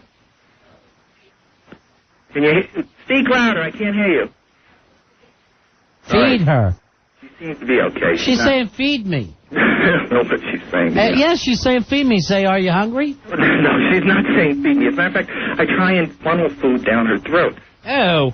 Because she's not eating enough on top of everything else. Is she watching any TV or anything? No, well, sometimes she watched the Lifetime channel. But what do you just let her sit there all night? Bed sores? No, I just took her from the chair to the bed. She went from bed-stuy to bed sores in a lifetime. I try and change it up a The little. Murray story. Trying to change it up a little. Tell her that you're on the radio. No, she doesn't want to know that. Just let her know. It would only agitate her. Just let her know. All right, it's the guys from New York on the radio. Yeah? Did you want to say anything to them? Oh, did you get that? No. Try it again. I'll interpret in a minute if you didn't get it. Say it one more time. I can't reach you. All I hear is the mummy. She's saying I can't reach you. I really can't reach her. Can we get the phone to her? No, there's no way to... No, you're just going to have to speak up. Just say what you want to say real brief. How do they feel? We tell her... The toes are what? The toes are fingernails? Did you say go to hell a minute ago? Oh, that's what I thought you said, to be honest with you. So she's saying the toes are singing now. All right, now, I wanted to confirm that with you, because that's what I thought. Now, I would hate to be so old that I think my toes are singing. Now, Paulo, what if something happens to her in that bedroom? There's no extension in there? There's no phone? No, because the phone rings... What? Huh? No, because then it would only wake her up and upset her and get it... Can't you pull the bed over closer to us? Well, I could try to hook up the phone over there. Yeah, go ahead and try that, Paul. All right, it's going to take me a second. All right, no problem. Are we going to lose you? Do we need to call you back? No, Who the hell are you? Who the hell are you? Yeah, go ahead and do it, Polo. You don't have a cousin, Polo. Who the hell are you? What a nightmare his life sounds like, Fezzy. Him and his fat, ugly wife had to actually trade mothers. They've got 2 bedridden mothers that they have that need 24-hour care, and they have to take care of each other's moms. Hello? Yeah. Hello? Yeah, Paulo. Okay, here. Oh, Marie, here you go. Oh, that's a much better connection. Yeah. Hi. Hi, Marie. Hi, honey. Hi, Marie. Hi. Hi. Is Paulo being nice to you? Oh, nice to me.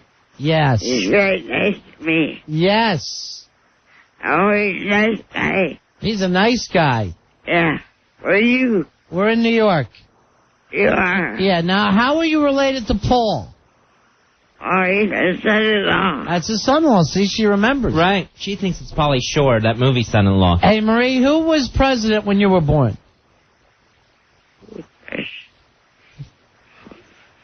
Do you remember? Oh, boy, she's just counting it back. Yeah. I do remember anything of it right now. I don't understand her. Right now. Right now. Nixon. Nixon is the president right now. So, what do you think of this Watergate? Think they got anything that'll stick? I gave her one. I got the, Oh, geez. Oh, no. Oh, she no. just flatlined. The phone heart monitor just went off. Hey, Murray? Yeah. Are you enjoying your life? I am very sick. Very sick. Very sick. How old are you now, Murray? 78. 78? Yeah. 78 years young. What did Paul fix you for dinner tonight?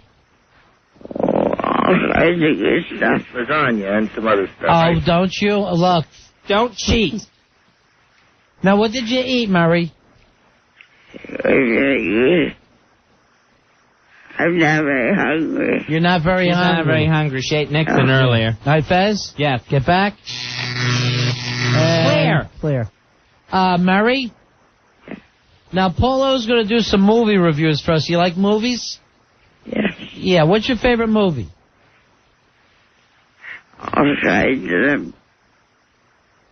Birth of a Nation. All right. Murray, what year is it right now? 92. 92. Oh, yeah. Yeah. So this is Nixon's second term. You've been sleeping for 10 years. Rip Van Winkle. Oh, yes. All right, No, you want me to hang I up want to her? stay. I want her to do movie reviews for us, Polo. She has no idea at all. Did you fix her a highball tonight? No, but she likes a nice cocktail. Hey, Murray. Who doesn't? Murray. Is she there, Polo? I think she's passed out. Oh, God. All right, Dawn? I'm going to hang her phone up. No, let's just put her phone up to us. So no, we can talk to she's her. got the phone like up in the air. She's not even looking at it. Well, you I don't want her to end up thinking it's a kite. Put it up to her ear and tell her she's on the radio. All right, I'm going to have It to won't go fly. over It'll just hit her in the forehead again. Yeah.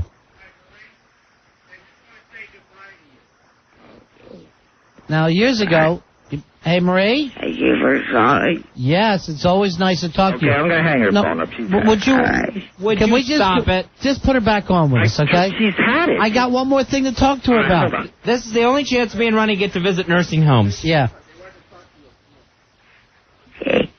Marie. I love you all. Oh, we love you too. Oh, we honey. love you, Marie. Could you sing a little? You take care. Could you sing a little song for us? On the phone.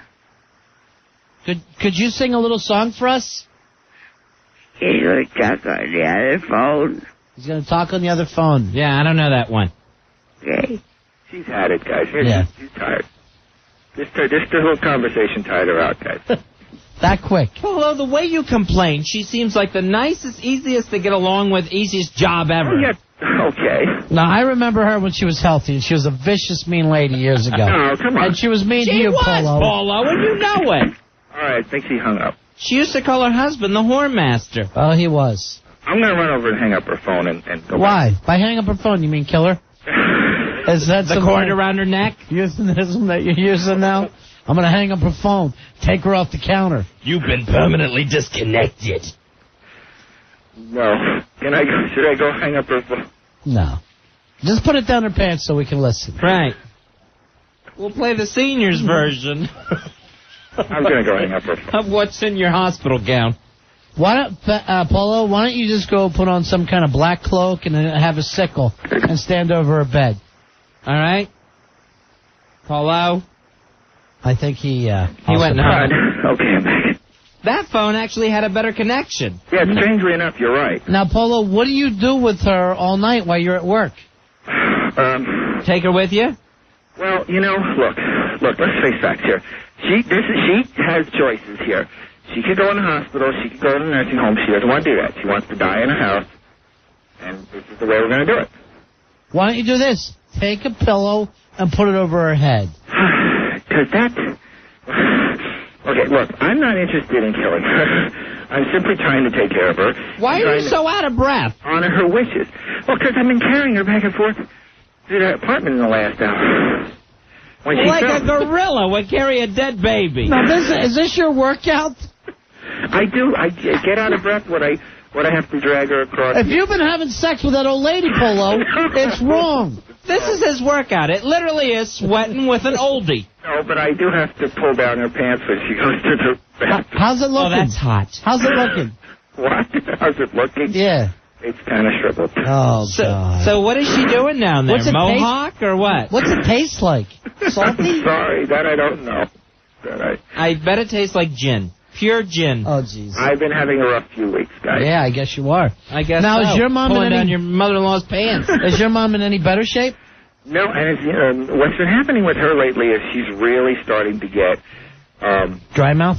No, she's starting to really have a senility problem. Well, let's remind the listeners that Paulo's mother had her saliva glands removed. Cannot produce one bit of spit. Now, we're trying to get her in for the third redo on her hip. Sure. And that may happen in the next few weeks. Now- Now, put that off. Now, you're at the... Who the hell are you? Is that Murray waking up? I think Murray's up. Is that your mother-in-law? Now, do you spend all your time while she's sleeping going around the house looking... Maybe there's something buried behind here. Where's she keeping that money? Hidden bonds.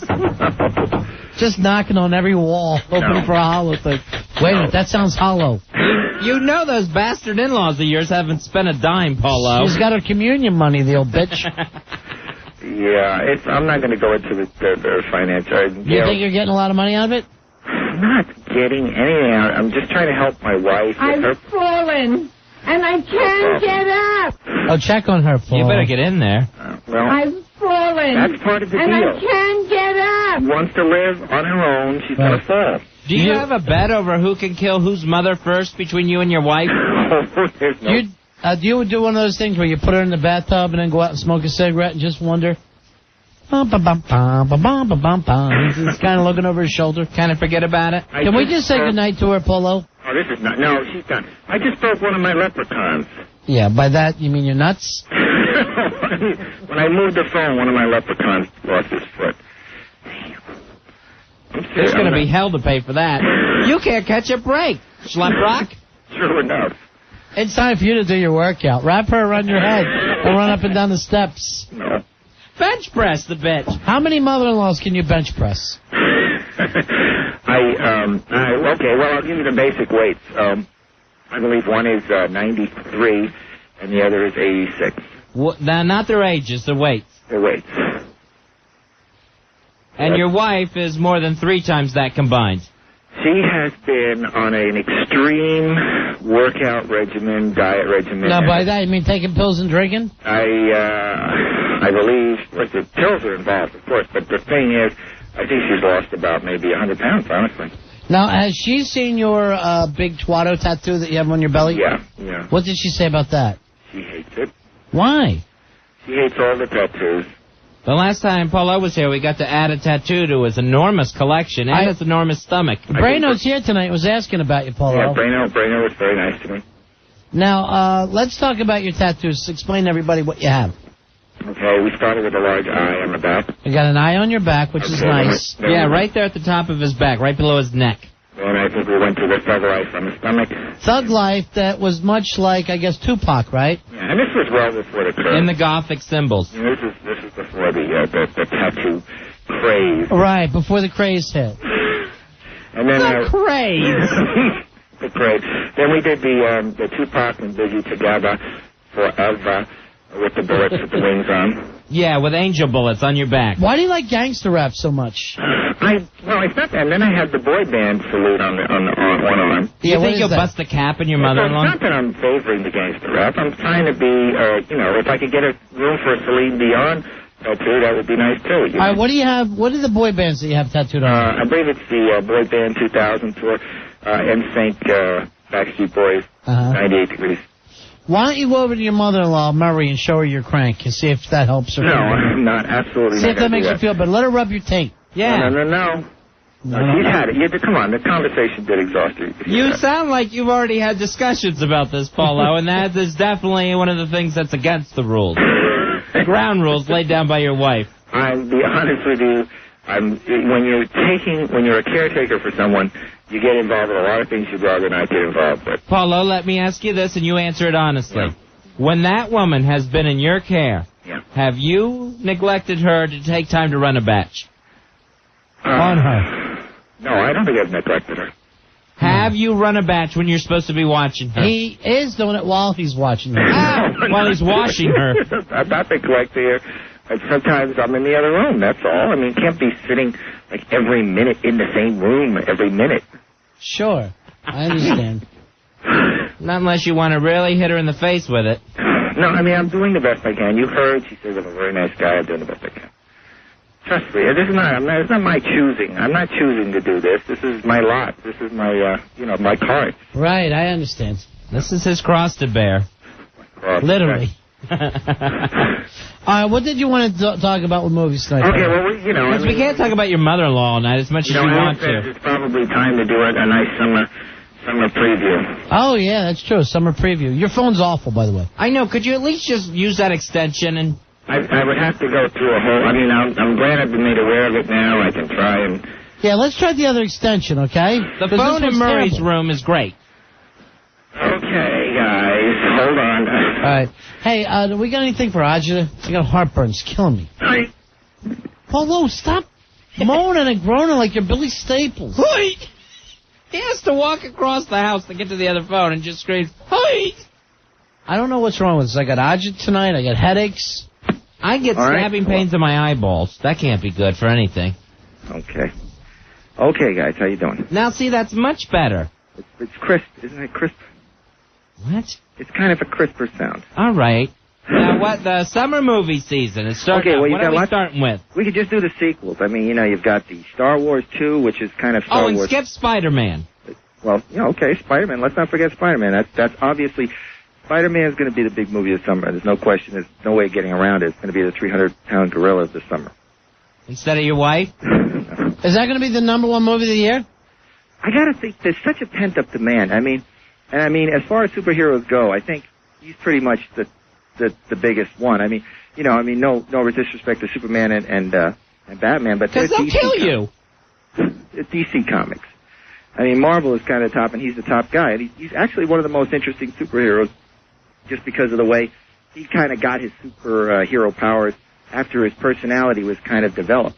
So is this going to do better gross than Star Wars, Attack of the Clones? I don't know. It's a big year. It's a big year. You got all these movies. You got Star Wars. You got Spider-Man. You got Austin Powers 3. I mean, there's just no end. Men in Black 2. You are still huffing and puffing. Well, you have me running back and forth. I mean, come on. Why do you have to get in shape to talk on the phone? And then don't forget, I'm sorry. It's not the talking on the phone that's the problem. It's the running back and forth. You have me running back and forth about 4 times. I'm talking about at least 50 feet. Okay, anyway, you got Lord of the Rings, you got Harry Potter.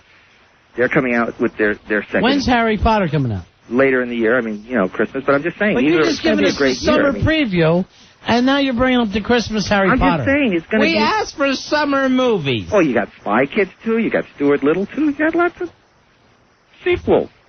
And then, actually, I've already seen Sum of All Fears, which is the next in the series of the Jack Ryan movies. How's that? Awful? Actually, I didn't want to say anything about it because it's not going to be out for a month. But I'll give it a good buzz right now. It should be one of the most. Your wife's got a good buzz right now. I don't think they're going to. Well, I'm not going to talk about that movie. But the only thing about it is, on the negative side, you've got Alec Baldwin and Harrison Ford playing Jack Ryan. Previously, now you got Ben Affleck. It's very confusing. All right, what's something we shouldn't miss this summer, Paulo? You got the big blockbusters that everyone's going to see. What's something that you don't want to see get lost in the crowd?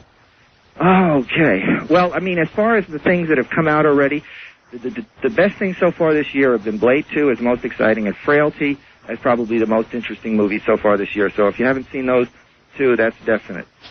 As far as some of the other things, the Signs, the M. Night Shyamalan movie. That looks good. I want to see that with Mel Gibson. Yeah, that looks definitely interesting about aliens and the crop circles. Then you've got Tom Hanks got 2 movies out this year. One is a gangster film which looks really good with Paul Newman called Road to Perdition.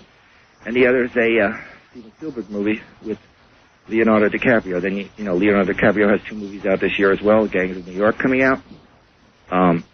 You've got Steven Spielberg has also got Minority Report with Tom Cruise. I mean, there's plenty of good stuff. I mean, I would go... Paulo, you sound like you're being hunted in the Blair Witch Project. Paulo, go over and check your mother-in-law's pulse. She's right next to me now. I'm in here talking while she's... Is she sleeping? Is she breathing? I've given her nightly regimen of drugs. What is that? What is she getting? Well, she's been in a lot of pain because of an infection in her foot. So she's been getting, like, Ultrams. And I gave her 3 tonight, which is, oh, no. pretty heavy. And then she's getting some Rapazam or something. And some pain and some... Oh, she's got a whole bunch of... All right, Paulo, we're going to go. Okay, well... All right. All right, boss. All right, boss. We'll talk to you next week about what, Spider-Man? Spider-Man is next week. Spider-Man's next week. Okay. We'll see you later. All right. Thank you, Paulo. We'll take a break. What a nightmare. He completely lost me, Fez. He doesn't know what he's talking about anymore. You know, we asked him to prepare some stuff, and the best thing he had was his mother-in-law screaming. And Harry Potter, due out next Christmas. Doesn't make sense. We'll take a break. We'll be right back. It's the Ron and Fez Show. Ron and Fez, 102.7 WNEW. We're Ron and Fez. Thanks for being with us on a Thursday. Ron Bennington, Fez Watley with you. Still to come, a round of You Know You Need Unique New York to qualify 2 more people to compete in the Big Ass Game Show in studio tomorrow night. We'll take some callers in just a minute at 877-692-1027. Al told me he had the chance to see the beautiful $900 men's watch we're giving out. Ah, the beautiful men's 18-karat Tourneau Safari watch from Tourneau, the world's largest watch store since 1900, with over 100 brands and 8,000 styles.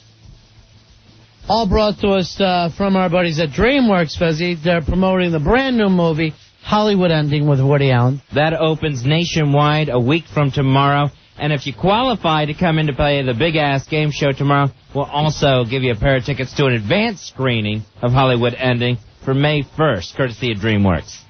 Now, Angel Amy has been trying to get a hold of us, Fezzy. She wanted to come in and do the show and believes she's getting the runaround, so I told her she was allowed to call us. Angel Amy. Hi, good evening, fellas. Hey, how are you? I'm doing okay. It's been a long time since Fez and I talked to you. Yeah, it has been. How are you, Angel Amy? I'm doing great. You sound good. You know, you used to be sounding a lot more depressed on the phone. Yeah, that's all those times have changed now. I'm a lot more happier. She's a Well, happier that's good. person now. What's made you so happy? I don't know. Just better friends, better life. That's good, because you had bad friends and a bad life before. Yeah, basically that's how it was. So that means you got a happy life. You're hanging out with nice people. Does that include Taz? Not anymore. That's over, Fez. Ow, I can't keep up with the kids. Here's what I tell you. We have a message board. Try to know who's dating who. Is that so hard? I thought I did. What happened there? We thought that was going to be the real thing, you and Taz. It just didn't work out. Did he slash your tires? No, I don't have any tires to slash. I'm sure he would have. I meant on your bike. Did he slice your shoes? No. He didn't get close to them. Didn't let him. Are you still friends with him, though? Yeah. You know, Taz is always very normal around us, but I understand some of the people tell us, I don't know, was it weird being in a relationship with him? No, it wasn't that weird. Everything's okay? Angel Amy, how serious was this relationship? I'm not going to get into that. Missy? Not going to get into that, Fezzy. Well, you sound terrific, Amy. All right. What else can we do for you? Well, I've been trying to get a hold of you guys to come in to do a show one night, and I've been emailing Al a lot, and he never got back to any of my emails. Oh, what's your act? What do you do for the show? She's just Angel Amy. Oh, okay. Yeah. So I emailed Rory, and he said he'd get back to me, but he hasn't, so... Rory, Angel Amy is our buddy. Why isn't she in here with us? Well, Al told me that Opie doesn't like her, so... Look around. Is it the Opie show? Opie has his time here. Well... No, this is our time. He just, he He pretty much just made it clear that, he didn't want her in, so. Amy? Yeah? You are invited in. And All right. Rory will set up a night with you because Opie doesn't care.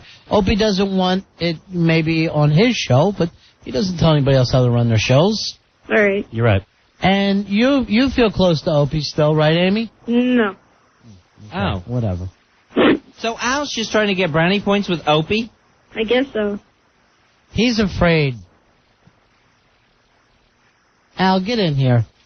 Bring in Al. And too. here's the thing. Or is it because they're such good friends with Taz? Is that what it is? Did Opie tell you that he didn't want Amy coming in?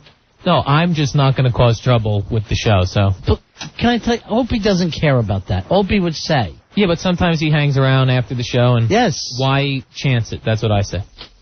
Amy, Yeah? I did not know this. You have my apology. Oh, it's okay. And I I'm had sure, no idea this was going on. I didn't know about you and Taz breaking up. I'm sure Opie doesn't feel that way. Although, from what I understand from the Washington Post, he's doing that show all by himself now. Really? Mm-hmm. Wow. Mm-hmm. Huh. That's what I'm saying. That's what I'm saying. Very interesting. I don't think Opie would care at all. Yeah, but why And the chance it? tattoo of him did not even turn out to be true. Yeah, but that's what made him angry. I'm not. Why bring up the past stuff like that? I'm not That chancing isn't what it. made him angry. That was one of the things. I think Opie is mature enough to get over it by now, Al. It's been a couple months. He's known for his maturity. That's a mature attitude on your part, Angel Amy. Yeah. Well, thank you, Fezzy. Why don't you handle this? I definitely will. Amy, I'll contact you. Okay. This from Too Cute. Hey, maybe Al shouldn't be allowed in the studio since Opie hates him as well. But I work here. That's true. I work here. It's different. And a lot of times, and we've actually brought that up. Like, if we're going to have an Afro show, and Opie's going to be here, we have been more than willing to send Al either back into the attic to hide in the catacombs, or send him completely home. The faggot of the opera! Still scares me. Hey, Amy, are you dating anybody new? No. I'm not really looking for anything right now, so... Wow, this Taz really turned you off guys, huh? No, not us guys. I just want to stay single for a while. Should we talk to Taz and find out what's going on? If you want to talk to him, I don't really care. All right, hold on, all right? We'll try to... Billy's always looking for new angels. Maybe we can get that together. Maybe we can get the two of them together. Hey, we got to play our game show. You know you need Unique New York. We need 2 more contestants for tomorrow night. Everybody is going to win passes to the new Woody Allen movie, Fezzy. Hollywood Ending. It's an advanced screening. That's going to take place May 1st. That screening will be at United Artists Theaters on 64th and 2nd. And then the film opens nationwide that Friday, May 3rd. You know what I can't stand? What? That our people do stuff without letting us know. This I had no idea was going on. Yeah. I had no idea. I just assumed we never hear from Angel Amy. Ikea wrote this. You realize in a deeper sense, Al is showing more loyalty than Opie than to you or Fez. You know, what right? A scumbag. I don't even think you have to go to a deeper sense for that. That seems right on the surface. Pain in the ass. You know you need New York. All right, Rory, also check your Rory at WNEW.com. This Lolita has sent some pictures she'd like to stop in and do the show. Okay. Nice. It's, you need Unique New York, Fezzy. The way it works is you have to be able to pronounce the name of the game before you get a chance at answering the question. And if you're wrong, you will hear what is now being called the Sheepy. That's the Sheepy theme song, Fezzy. All right. You know your response is wrong when you get sheepied. All right, here's the question. In 1933, this animal was no longer allowed in Central Park. Up to this point, Fezzy, this animal was free to be in Central Park, but after 1933, nah. All right, so after 1933, no more of this animal in Central Park. Hey, John, you're on Run of Fez. Hey, what's up, boys? The game is you need Unique New York. Very good. I'm going to go with sheep. There's the winning cowbell or sheep bell. Yeah, very good. And that gives you the Sheepy. Theme song. All right, hold on, and we'll see you tomorrow night, too, okay, John? All right, great. Sounds good, guys. All right, you'll compete in studio with 5 others for the grand prize, a men's 18-karat Tourneau Safari watch from Tourneau, the world's largest watch store. Boy, that was an easy one, huh? I guess so. All right, now here we are. This one I did not know. The 2 lion statues in front of the New York Public Library. Right. What are their names? Okay, what are the names of the 2 lion statues in front of the New York Public Library? Here is Steve. Steve, what's the name of the game, buddy? Yeah. Hey, Steve, what's the name of the game you want to play? Well, you know you need unique New York. Very good. Do you have an answer? No, I don't know. I knew the other one. And Ronnie, just for our own sake, I just want to show you that. Who wrote this? Rory wrote that. Oh, boy.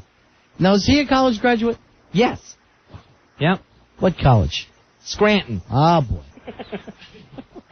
Hey, Scott, you're on Ron and Fez. Hey, Scott. Scott, what's the name of the game? I'm going to fall on my sword. You know you need. Wow, couldn't even get through the pronunciation portion of the program. Hey, Rusty, you're on Ron and Fez. Hey, guys. Yeah. Hey, Rusty. You know you need unique New York. Very good. All right, what are the name of those 2 lions outside the New York Public Library? I would love to say Ron and Fez. Let me check. Oh, you're sheepy. I'm sorry you got this sheepy loser trumpet. Sheepy actually cut this for us, Fez. He played this on the trumpet. This is Really? Yeah.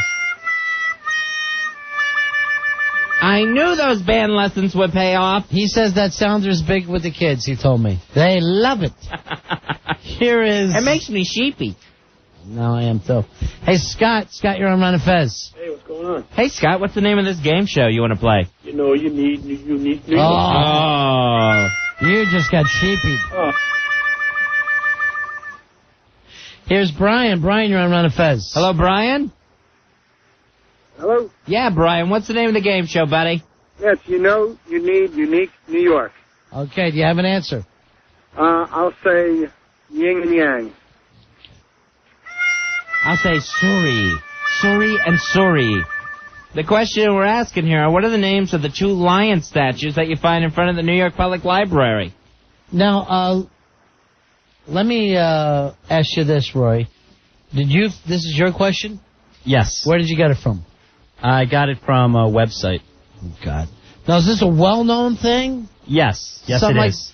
It seems like something like kids would know. I double and triple checked it. All right, we'll get into this after we get an answer, but you realize you misspelled one of the answers, right? Yeah, I was typing fast. Thank you, college boy. I apologize. Hey, Tom, you're on Ron and Fez. Hey, Tom. You know you need unique New York. Okay. There you go. Do you have an answer? What's the question?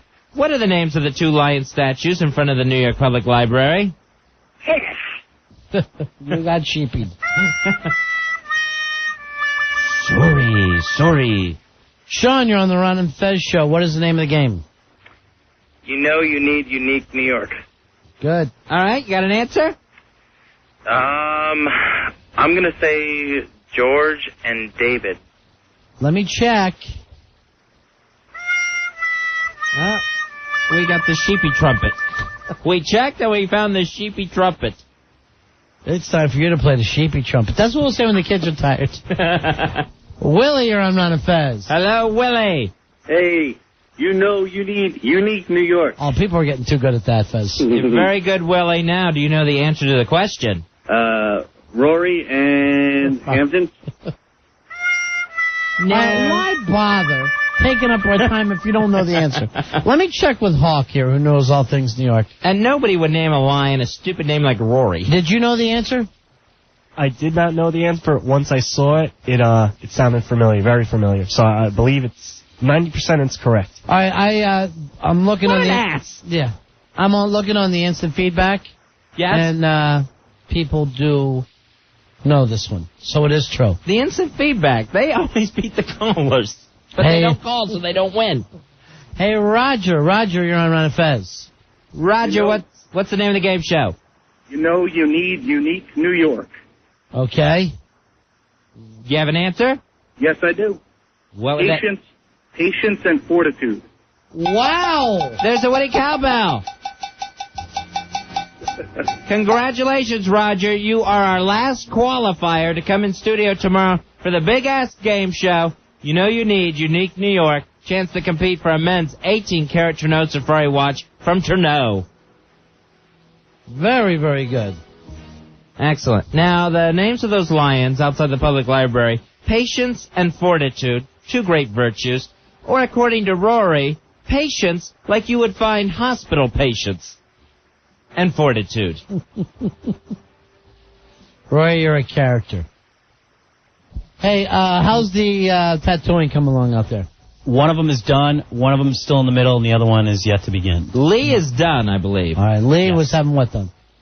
Lee had the blue bird of happiness on his arm and his ex-wife's name, and he wanted to change that up and get his children's name put on it. Right.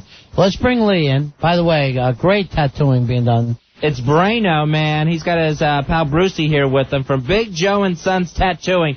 Their address, 614 8th Avenue. That's here in New York. 212-768-4422. All right, Lee, let's take a look at the work you had done. Look at that. That's fantastic. You can't even tell there was another name there. And he fixed the bird up, too, right? Look at the difference. You did a real nice job on it. That is gorgeous. Lee, what was the other name that was there? It was Julie. It was Julie, and now you have two completely different names there. Let me say, and the Julie got turned into Jillian? Wow. That's great How work, could that Brano. happen? I know.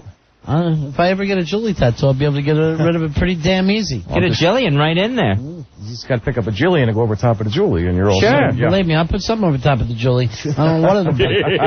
Stop it, Fez. You do that evil laugh, and it's stupid and takes the fun out of it. Kind of like spunk. Well, that's nice. And he went over the whole tattoo. It's like you got a brand new tattoo there. Yeah, he'll get some more business from me. He does some real nice work. Yeah, he does great work. Yeah, you get some other names you regret. Nice. Oh, I won't regret these two names. Hey, you I'm got a stuck hot with chick them. with you now, man. That's it. Yeah. How long has she been with you? Ooh, 4 months now. Yeah? Nice work. Stick with her. Oh, yeah. Nice work, brother. I was looking at that myself. You know, I ain't going to do nothing. I'm just saying, I'm just eyeing it. Way down. You ever notice that when you say something nice about a guy's chick, but it comes off? There is no way to say it nicely without it sounding sleazy. Yeah. Well, congratulations, Lee. I hope you're happy with that. Thank you much. I appreciate it, guys. Cool. All right. So we'll check in with some of the other people as soon as they get done. Brano doing nice work out there from Big Joe and Sons Tattooing. How about the girl, Samantha? She get done yet? No, she's just waiting for, Guffman? she's just waiting for Julio to finish up. He's almost done. All right, Julio's almost done, and then they'll take care of Samantha. You know, I'm surprised you don't have ink. You seem like the kind of guy, Roy. I never liked it. I have no problem with it at all. Like, if I'm with a girl who's got ink, I encourage it. But really? You encourage it? He wants a girl that looks like Ozzy. I actually bought my ex-girlfriend a tattoo because I thought it would look really good on her. What'd you get her? Hamptons Forever? Just a big dollar sign? No, I got her a dolphin. A dolphin on the small of her back. Classy. Classy, man. I like dolphins, and I think they look good on girls. You're an idiot. But nothing's going to touch his alabaster skin. Hey, let's take a break here. We'll come back. It's the Ron and Fez Show. Ron and Fez. 1027 WNEW. Yeah, we're Ron and Fez. 877-692-1027. Hey, Fezzy, we have a... Spy report. You know, it's Matty Moonshine's So Long night tonight. Oh, that's right. Last night at WNEW. He is... and we'll be having a lot of these parties soon. He is heading out to San Francisco. Nice. To finally be himself. And Earl's at his going away party. Earl, how are you? Doing really well, guys. Spy report. Oh, and everyone's partying hard, nice and lubed up. All right, give us a rundown. Who's all at the big Matty Moonshine going away party? Give us a roll call. Well, the brass just left. All right, who's the brass? Jeremy and Craig both just left. Wow. I can't believe they showed up. Me neither. They're constantly leaving together, too. Steve's here, Ben's here. Stinky, a bunch of us. We're all here. We're just hanging, having a good time. It sounds awful. I'm sorry, guys? It sounds like the dullest sausage party of all time. Are there any ladies there? Well, everyone's just hanging around drinking. Are there any women at all? Just girlfriends. Various girlfriends of everyone here, but no wild parts. Nothing wild. Is your girlfriend there? I don't have one. Yeah. All right, sorry to sound crazy. All right, well, take us over to Matty Moonshine so we can say goodbye to him on the air. Yeah, hold on. All right. There's your spy report. All right, this is our big-time radio broadcasters party in the after-hours buzz. Impressive. Hi, Ron and Fez. Matty, this is our chance to say and so long to you, and good luck, buddy. Already, Matty. Oh, boy, that sounds great. Oh, it's a great turnout. Hey, it's a mixing. When's your flight? Have you had some shots tonight, Matty? SoCo and Lime is going down very smoothly tonight. Hello. Matty, by the way, on the instant feedback, so long to you Suck it. from Too Cute. Oh, She went to nice. say... I guess she'll miss that sweet, sweet lovin'. Oh. What? Look who's leaving town. Hey. She wanted to say thank you for the moon dance. Well, I do what I can. Sure. San Francisco's full of it. Yeah, I'm sure you will be. All right, well, there's acid is still big in San Francisco, so enjoy, okay, buddy? Thanks, guys, man. I'll miss you guys. Oh, yeah. Matty, any parting words? Any FUs you want to leave anyone with here at NEW? Well, when NEW switches to a voice track, alt talk, country, light FM, I'll really miss it. Okay. Those the rumors go. All right, see you later. Thanks, guys. Bye. There he is, Matty Moonshine. That sounded like the dullest party of all time. Wow. I would have thought a little bit more for his going away party. I mean, they're never going to see him again. Wow. As Sheepy says... That is one lame-ass going-away party. That is rough. Isn't it bad? Yeah, that's... Well, he was only here how long? Didn't have time to make too many friends? Jeez. Wow, did that sound dead? It just sounded dead, didn't it? Seriously, like he was like the cast party for 6 feet under. Well, the worst was I heard all day people kept making excuses why they couldn't make it. Fortunately, we actually have to be on the air. Ours counts. I heard some people saying, I have a doctor's appointment, or, I have to get home. A doctor's appointment at 9 at night. I know, I didn't believe it myself. Really? What? The only place you can go is the emergency room at that hour. I'm planning on having a medical emergency later. I won't be able to make your going-away party. In all honesty, what did Too Cute see in him? I have no idea.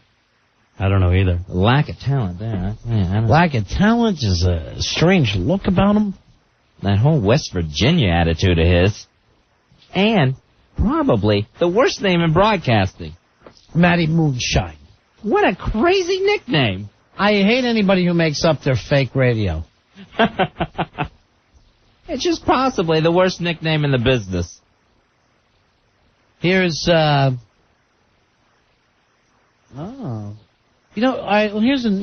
look at all the people we have around here. Billy Staples. Right. Rory Hamptons. Yeah. The Hawk. Oh, brother. Angel Amy just called. Does anyone have a real name? Do we have to be nicknamed everywhere now? Everyone wants a nickname. When we first met the Hawk, we let the Hawk have a chance to make his own name. We said, you can pick your name, Hawk. And he comes in the next day with a mohawk shaved into his head. The quietest guy you ever want to meet. And he goes, my nickname's going to be the Hawk. What stupid thing. I was way ahead of the curve there. And you had the chance to be Stinky Pete. Yeah. There was already a Stinky, though. And now he got out of that. He's Awesome Garrett. I begged Ronnie to let us name you Stinky Pete so I could say, you really are Stinky Pete. Right. I prefer the Hawk. Goes with my personality. What's Hawk like about you? There's nothing hawky. I'm very observant. You eat rats? Yes, that's the only thing that reminds me of the Hawk. All of a sudden, Matty Moonshine isn't sounding like such a bad nickname. It's actually not easy to pull off a nickname anymore. No, it seems like all the good ones are taken. Who had a good nickname for you? You know whose nickname was good before all the problems happened? Was OJ, being the Juice. Oh, that's a great one. The Juice. But now, if you heard it, it just seems like a murderous nickname. Yeah, Juice means killing an ex-wife and waiter. Here's another great nickname. Pretty Boy Floyd. You're Pretty Boy. Hey, Pretty Boy. That's an excellent nickname. Now, most gangsters, you ever notice this? They get the nickname, they hate it. Bugsy. Right? Oh, yeah, hated that name. Kill people. Scarface, not crazy about his nickname. Kind of insulting. Who else? There was like a ton of those mafia guys. They never liked their nickname. I don't know why. How did they get it? There was that bedbug guy or something like that. Crazy bedbug guy. He hated it. Or anybody who gets crazy, like Crazy Joe. Oh, yeah. They hate it. And then, where did they get it? From the paper? I think a lot of the gangsters get it from the paper anymore, at least. Yeah. With, like, the Chin and those guys. Right, the Chin hated his nickname. Right. The Teflon Don, that was produced from the papers. Yeah, and I'm sure he just felt nothing about it. 877-692-1027. Best nickname of all time. Here's my favorite, Fezzy. What do you got? Mel Torme, Velvet Fog. Oh, that is an excellent name. And does he use it himself, though? Does he say to people, hey, Fezzy, it's Velvet Fog. What's going on? If he's not using it himself, he's got to at least let it be used in introductions. Although he died, didn't he? Yeah, he's gone. Yeah, Mel Torme. The Velvet Fog passed, finally lifted. Sure. All right, Anthony has a good one here. Anthony, you're on Ron and Fez. Hey, Anthony. How you doing, guys? Colonel 5250. Woo! Sorry, hit the Machine wrong Gun button. Kelly. He loved that name. That's what Now, he was did he known like for. Machine Gun? Huh? Yeah, did he like Machine Gun? Oh, he loved it. That's what he used to kill everyone with. All right, thanks. All right, guys. Here's the problem. I would hate to be limited like that. The problem with that is you're called Machine Gun. The cops are going to know right away. Machine Gun Kelly. Hey, Joe. Joe, you're on Ron and Fez. Hey, Joe. What's up, guys? Yeah. How about, Brother We're Out Now? The guy Babyface? Nobody calls me Babyface. Babyface Nelson. The guy looks like you need a diaper on, bro. Yeah, but here's the thing. Your face is so sweet. You're a baby face. Now, That's like Pretty Boy. Babyface is already what they call the good guy wrestlers, too, from that. Oh, yeah, you're a baby face. He's a baby face. Or Ma Barker. You're just everyone's Ma. Ma is always... We know a radio woman named Ma. She showed up. Ma Farrell. And then, I was going to use her whole name. But she would always be like, yeah, tell it to your ma. Right, yeah. Tell it to your ma. Give us a call and talk to your ma. And, you're like, God, you make it sound so unsexy. She showed up and she goes, Ma Farrell. And she had been Ma wherever she had been before that, whatever radio station. Right. And the program director said, no. You're not going to be Ma anymore. Again, I think on the West Coast that stuff works. Here's our friend Hot Liz. Hot Liz, how you doing? Hey, Hot Liz. Hey, guys. Yeah. I've always wondered, now, Sammy the Bull Gravano, now, was he after the bull or, like, the animal, or is he just full of it? No, I think it's because he looked like a little pit bull. Oh, okay. Does he? Yeah. That would make sense. He's like a short guy. He's like 5'4", but very thick, big, thick bull neck. I always thought he kind of looked like Paulie from Rocky. Yeah, well, You Paulie... could call him the bull. Paulie has a bull look about him, too. Okay. All right, Later, bye-bye. guys. No one's going to get Paulie as a nickname. South Paul, South Camden, South Paul. Hey, Kenny, you're on Ron and Fez. Hey, Kenny. Hey, fellas, how about Billy the Kid? I like to nickname the kid. And Anybody then at Sundance. that's younger than me, I like to call him the kid anyway. Hey, how you doing, kid? How's everything, kid? It just lets them know. Hey, you got a couple years. You're going to get better. That a-hole Craig Kilborn was on last night. I got stuck watching that show. Yeah. He's calling everyone, hey, we got some great kids coming out. Yeah, sure. Why are you calling people kids? Give me a nickname you wish you had. One you really liked, Fuzzy. A nickname that I really like? I always liked Ace. I always thought Ace was a great nickname. All right, who was nicknamed Ace, though? Anybody? I know where I got it. Cowboy Bob Orton.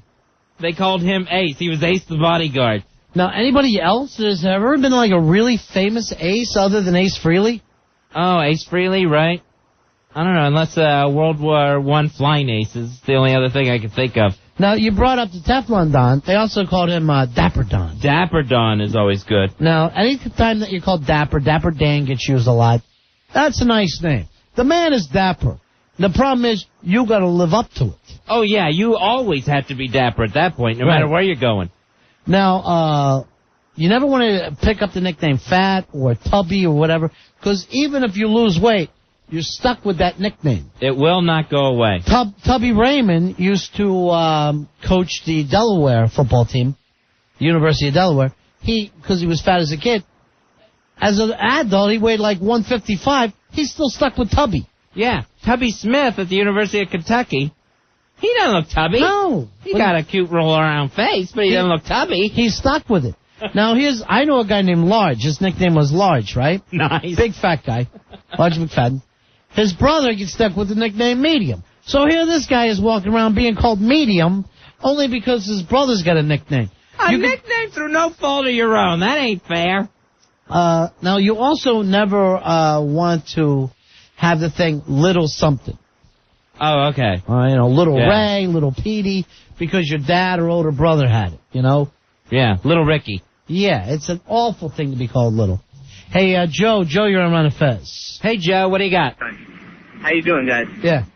Hey, could I get a woo with a hoo-ah, big-ass card holder 1332? All right, we'll do them both together for you. Hoo-ah! There you go. Nice. Hey, you were looking for a famous ace. Kiefer Sutherland played an ace in Stand By Me. That dime store punk, he can bite my chubby. Yeah. All right, thanks, Joe. Yeah, he was ace in that. Very good. Hey, Sean, you're on the Ron and Fez show. Hey, Sean. Hey, what's going on, boys? Yeah.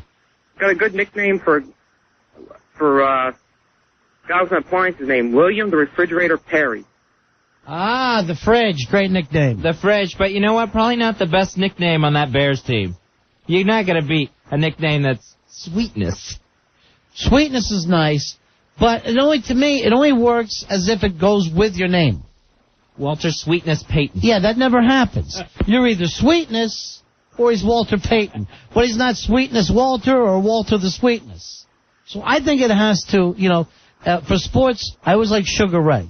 All right. That's a sweet nickname. Here comes Sugar Ray. The weird thing, why are all the Sugar Rays middleweights? Never been a big Ray that's a Sugar Ray? Never been a big Sugar Ray, has there? Yeah. And the one that could have done it, the guy that beat Tyson in Tokyo, Buster Douglas. I mean, not that he was Ray, but he went into a sugar coma. His name should have been Sugar Coma, Buster Douglas.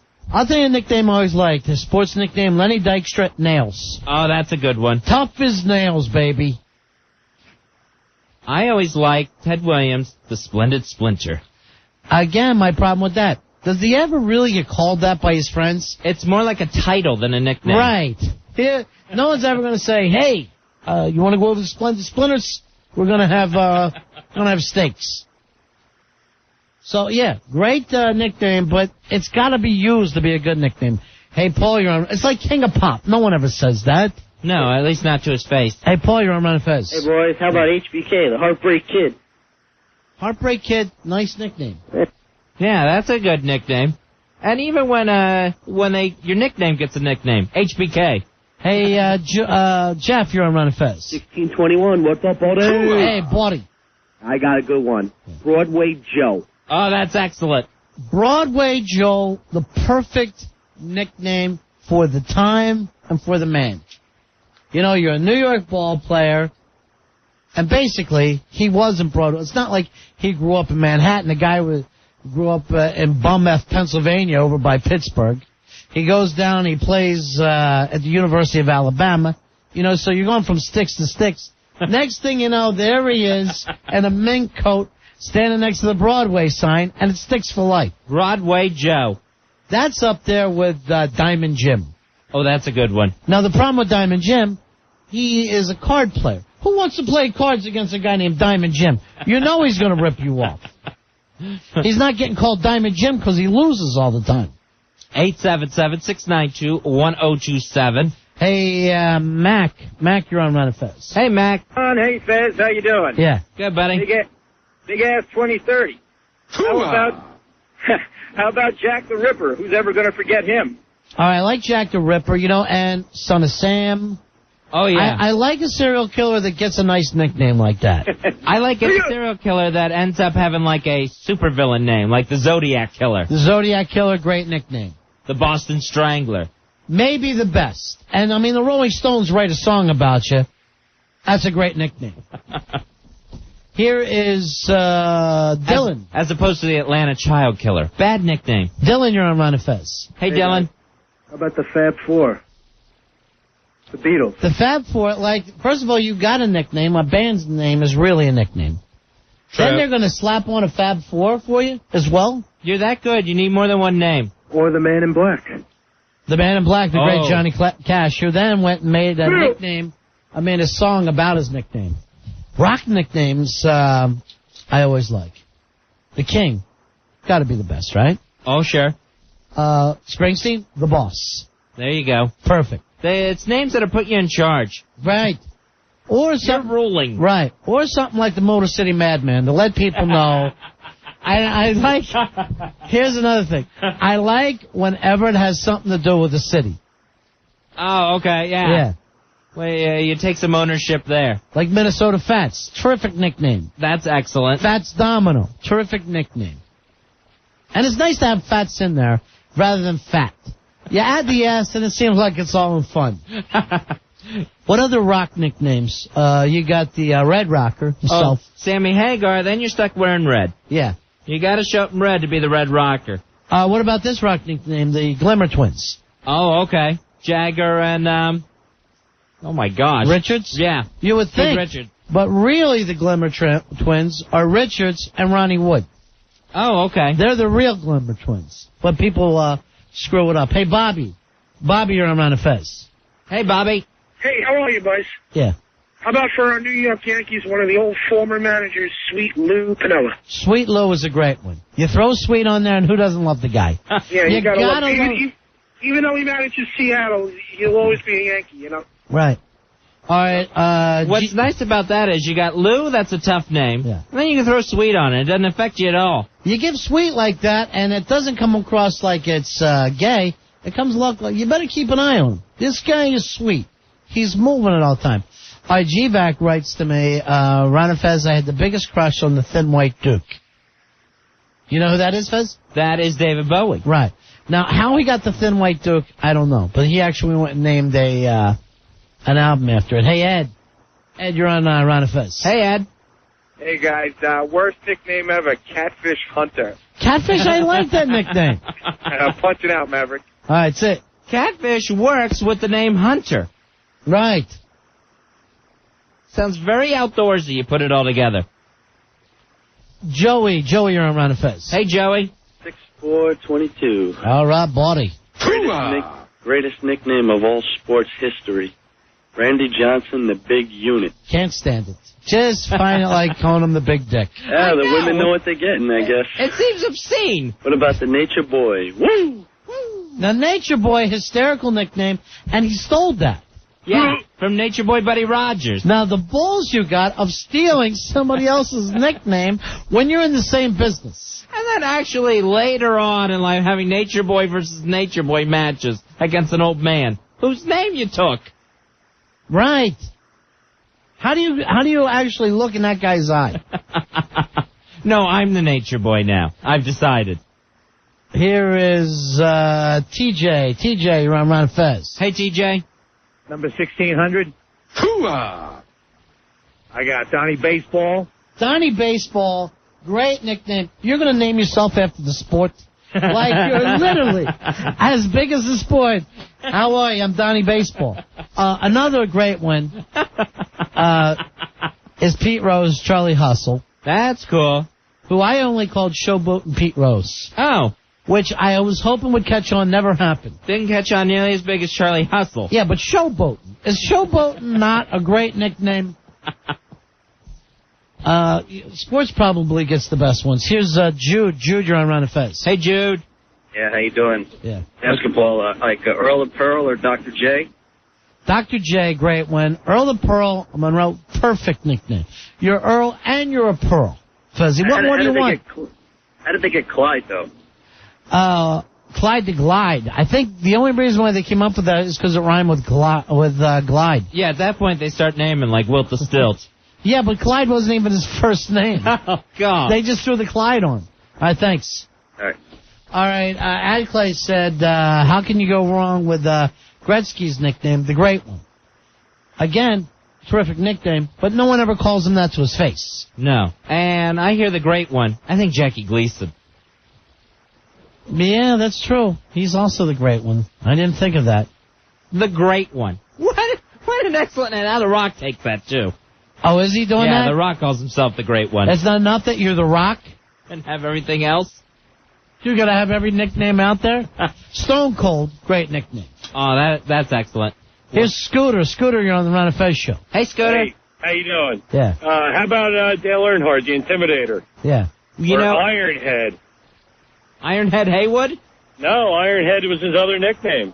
Ironhead was also the Intimidator? Yes. Was that before he went in the wall? Yeah, well. Yeah, apparently he wasn't.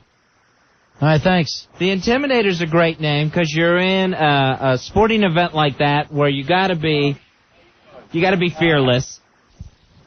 So you're the Intimidator above everyone else. That's fine, especially when you compare it to like Jeff Gordon, the Rainbow Warrior. That is just fruity. All right, here's one. Pez writes in, what about Dion? Prime time. All right, Neon Dion I got no problem with. But prime time is a problem for me because he made that up himself. You know, that's like Mr. Monday Night. You want other people to give you the nickname. But when you just start coming in calling yourself the nickname, I can't stand that. Yeah, when you talk about, would you say it to his face? Would you call him that in conversation? He would love for you to call him that in conversation. Right, he's going to call you and go, hey, it's prime time. Who? All right, here's one. Hedgehog Ron Jeremy. That's a perfect nickname, and one I don't know if he's crazy about. Here is Dano. Dano, you're on Run of Fez. Hey, Dano. What's up, buddies? Yeah. Great nickname, Dano. Georgia Peach, Ty Cobb. Ty Cobb, the Georgia Peach, great nickname. And Shoeless Joe Jackson. What could be better than the name Shoeless Joe? All right, the only guys, one that even approaches in sports, Smoking Joe. Oh, nice. Smoking Joe sounds like he's going to smoke your ass. Plus, he's fun. He's smoking. A nickname works so good with the name Joe. It just works. One of my favorite, Kokomo Joe. You can throw that at anybody. What do you know, Kokomo Joe? 877-692-1027. Here is, let's go to Mark. Mark, you're on Manifest. Hey, Mark. What's up, guys? Hey, buddy. 13314. Yeah. How about Kenny the Snake Stabler? I love it. Yeah, I love the snake. And that guy always reminded me of a snake somehow. Hey, if you can think of, what's Mickey Mantle's nickname? See ya! He's leaving us hanging here. Yeah, Mickey Mantle's nickname. The Mick? The Mick is the only thing I know of. We'll have to look into that. All right, we'll be right back. We'll check on it. Now we're thrown. Pat, also, I got to give you this because you'll like this wrestling nickname, Fezzy. The Living Legend. Oh, man, Larry Zbyszko. Bruno Sammartino was the real one. Larry Zbyszko he pulled a nature boy on that. 877-692-1027. We're Ron and Fez. Ron and Fez. 1027 WNEW. We're Ron and Fez. 877-692-1027. Fezzy, finishing up the tattoos tonight. The mistake tattoos. Yeah, tattoo regrets. Our buddy Brano is here from Big Joe and Sons Tattooing. 614 8th Avenue in New York, 212-768-4422. You got a tattoo regret. Samantha's getting hers done right now. Unbelievable. Yeah, she had an old fiance's name. Right. Next to the special area. Right. And she needs that covered up with something. She's getting a little butterfly. Oh, nice. Looks fantastic. Brano doing a great job. Of course, Brano, famous for doing the Twatto tattoo on Paul O. In big, giant Gothic letters right across his big, giant gut. Fez, remember right before we went into commercial, we got stumped on what was Mickey Mantle's nickname. I only knew the Mick. According to Instant Feedback, it's the Commerce Comet. The Commerce Comet. I've never heard that in my life. No, there's a good reason. Why? Stupid nickname. The Commerce Comet. Not when you already had another guy. You're replacing a guy called the Yankee Clipper. There's a great nickname. Babe Ruth, the Babe. Oh, man, Babe's a great nickname. And, of course, then you take it off into Big Bambino and on and on and on. Sultan Swat. This guy had the corner in nicknames. All right, Turner. Turner, you're on Run of Fez. Hello, Turner. Fez. Yeah. I got 3 for you. First off, Jerry Lee Lewis, the killer. The killer, now that was a cute when they called him a killer because he killed someone. He literally killed someone, and he is a guy who will call himself the killer. And, you know, it's the killer. Didn't have to mean killing on stage. Yeah. How you killed tonight, killer? In wrestling, how about the Magnificent Baracco? Okay, that's a wrestling one. Sure, anytime. And I don't know if you remember in baseball, the Mets had a player named Rusty Staub. Yeah. He was the Grand Orange because he was a big fruit. The Grand Orange. You know, you would think Rusty would be enough. Here's Frank. Frank, you're on Run of Fez. Hello, Frank. What you got, buddy? I got 2 for you. I got Paulie Walnuts. Yeah, Paulie Walnuts is great. And Mr. October. Now, Mr. October is nice because that's like getting nickname payday or money. That's right. You know what I mean? That means you're going to definitely come through. I like it when you get one of those names where you just have ownership over something. Mr. October. You know, you own October. You own the World Series. You know, Milton Berle, Mr. Tuesday Night. It's all about you on Tuesday night. Once a week. Well, it's my day. It's all yours, baby. You're gold. Here is Karen. Karen, you're on Run of Fez. Hello, Karen. I got a good one. Yeah. Bogey. Humphrey Bogart. Well, the guy's name was Bogart. That's not like a good nickname. It's like a guy named... Yeah, but everybody calls him Bogey. That's like a guy named Smith being called Smitty. That's not exactly the best nickname of all time. You're just shortening a name. It's like calling someone Robert Robbie. Oh well. Yeah. Honey, nicknames... Women can't pick off nicknames. This is up to men, okay? You know what, though? I think we have one for Karen. Really? Oh, gee. Stupid girl. Karen, you got any other ones you like? No. You know why?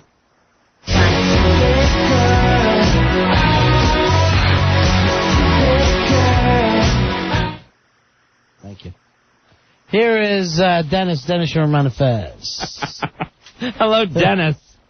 Yeah, hi. I have 2, but going back a few calls, yeah. Clyde, the Glide Drexler, was, basically they called him that because he was a smooth player. Smooth. But to answer, Walt Clyde Frazier. Walt Frazier got the name Clyde because he used to wear a lot of pimp gear, and because he dressed like a gangster, they used to call him Clyde. All right, that's great.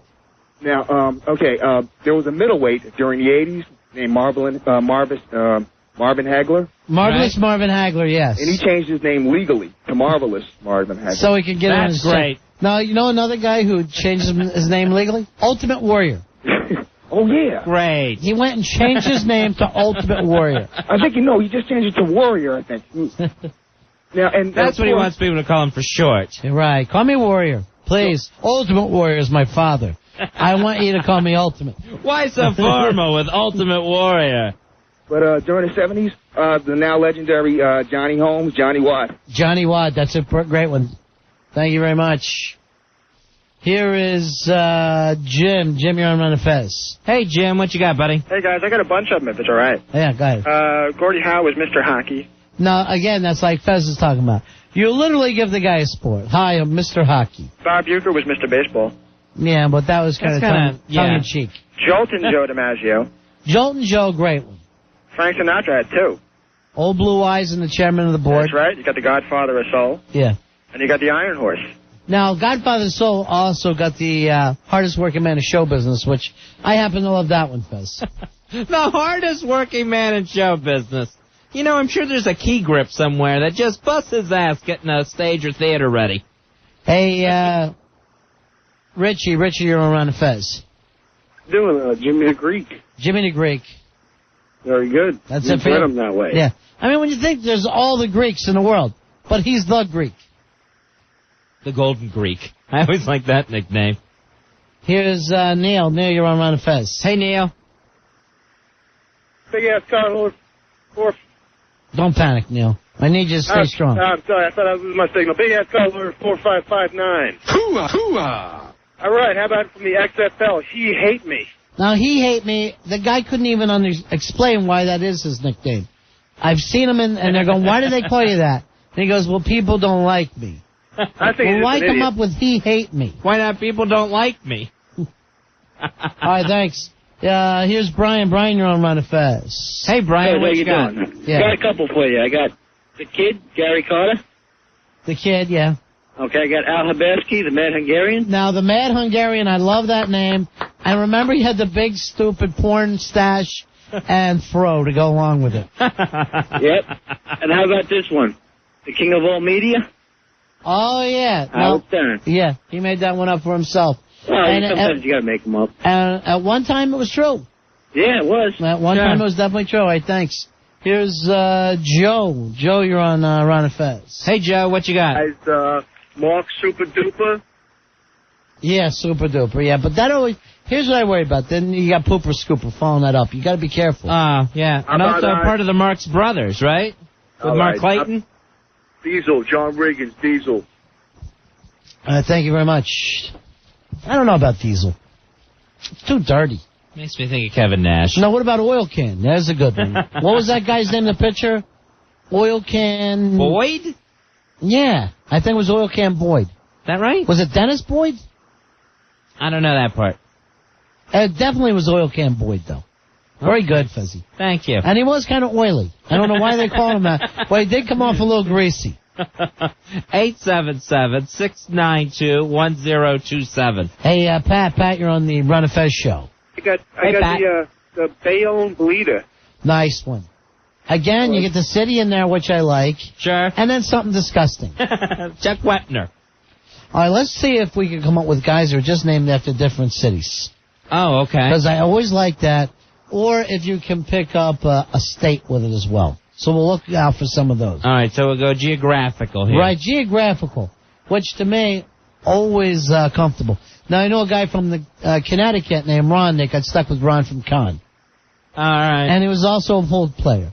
So you know not to play a guy, pool against a guy named Ron from Con. Who's the guy? Now his kid is doing the commercials. It's Tours of Italy, and he's Mr. Italy. It's so great.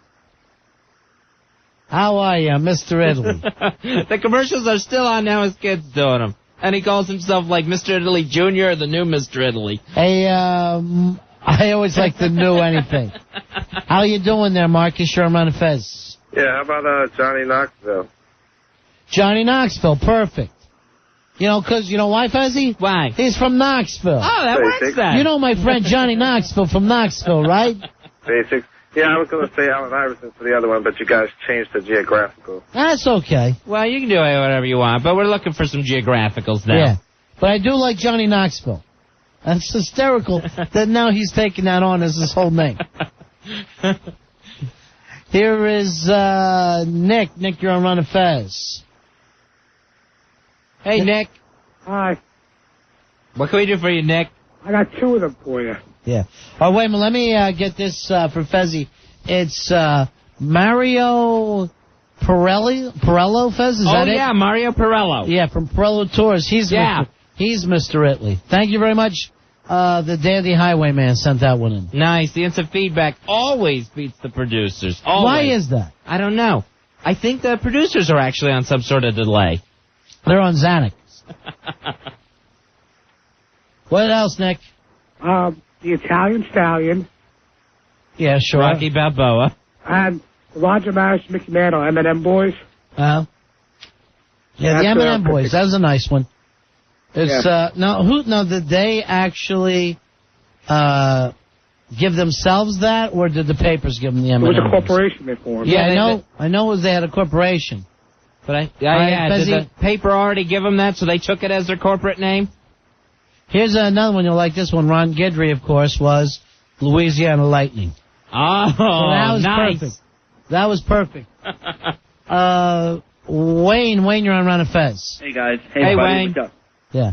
Listen, I got Billy White Shoes Johnson. Here's the beauty of that. I grew up in the same hometown as him. He had that nickname in high school. Because, isn't that hysterical? I remember that. If you're in high school, you have a nickname. He's wearing white shoes. Yeah, so he must be. I remember that when I was watching him play football when I was a kid. All right, yeah, thanks, man. All right, thank you, guys. Billy White Shoes Johnson, perfect one. Hey, Joe, you're on Run of Fez. Hey, Joe, what you got for us, buddy? Fats for you.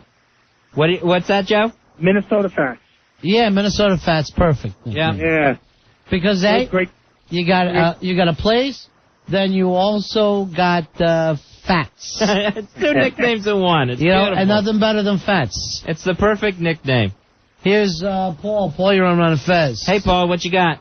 Ray Boom Boom Mancini. Boom Boom, great. And it also reminds us of Boom Boom Out Go the Lights. So you're talking 80s rock. Who did Boom Boom Out Go the Lights? We'll have to check on that. The instant feedback will beat the producers again, I'm sure. Was that Billy... Billy Preston? No. Get, what's his name in here? Get Billy Staples in here. Billy, who was the 80s guy named Billy... Not Billy Idol, Billy... Ocean? No. You're reaching the straws instead of thinking. I'm hitting 80s guys named Billy. But rocker, who was Billy... Squire? Billy Squire. Didn't he do Boom Boom Out Go the Lights? Yeah, I think Same so. guy who did Stroke Me. Stroke me, stroke me. No one asked you to sing. Hey, here's another great town name. The Long Island Lolita, Fezzy Amy Fisher. Oh, beautiful nickname for her. Excellent. Here is Paul. Paul, you're on Fez. Hey, Paul, what you got, buddy? Paul? Yeah. Go ahead, Paul. Hey, I got you Miami Steve Van Zandt. Miami Steve Van Zandt was a perfect nickname. For some reason, he dropped that one on the Little Steven and the Disciples of Soul. But the same guy, he's Miami Steve or he's Little Steven. That he is. And I got you a good killer name, the Boston Strangler. We talked about that earlier. Probably the best of all the names. What about Dan from Hoboken, Fezzy? Oh, that's a good geographical nickname. Hey, Mac, you're on Fez. Yo, boys. Hey, Mac. What about Tex Schramm from the Dallas Cowboys? Tex. You live in Dallas, your name Tex. Absolutely. Everybody around you is from Texas, right? But you come up with the name Tex. Here was another great one. Steve Carlton. Remember his nickname? Steve Carlton. Was it Lefty? Lefty. You're playing baseball. You're a pitcher. Yet you get the nickname Lefty. Out of all the left-handers, you are just Lefty. That's how good you are. I'll take you back to Texas. Coach of the Houston Oilers, Bum Phillips. Bum's great. Yeah, Bum. Who was his son? Didn't his son have a... Wade. Yeah, but I thought they threw a bummer name at that, though. Here's Mark. Mark, you're on Fez. Hey, Mark, what you got, buddy? Yeah, hey, Ron Fez, big ass card holder 14266. Hooah!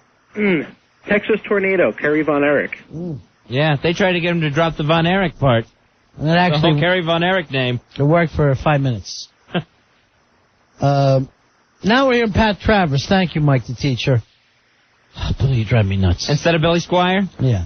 Here's Steve. Steve, you're on Run Fez. Buddy. Hey, yeah, Steve. buddy. Hey, what about Steve Tyler and Joe Perry, the Toxic The Twins? Toxic Twins. That was kind of a play off the Glimmer Twins, and it fits.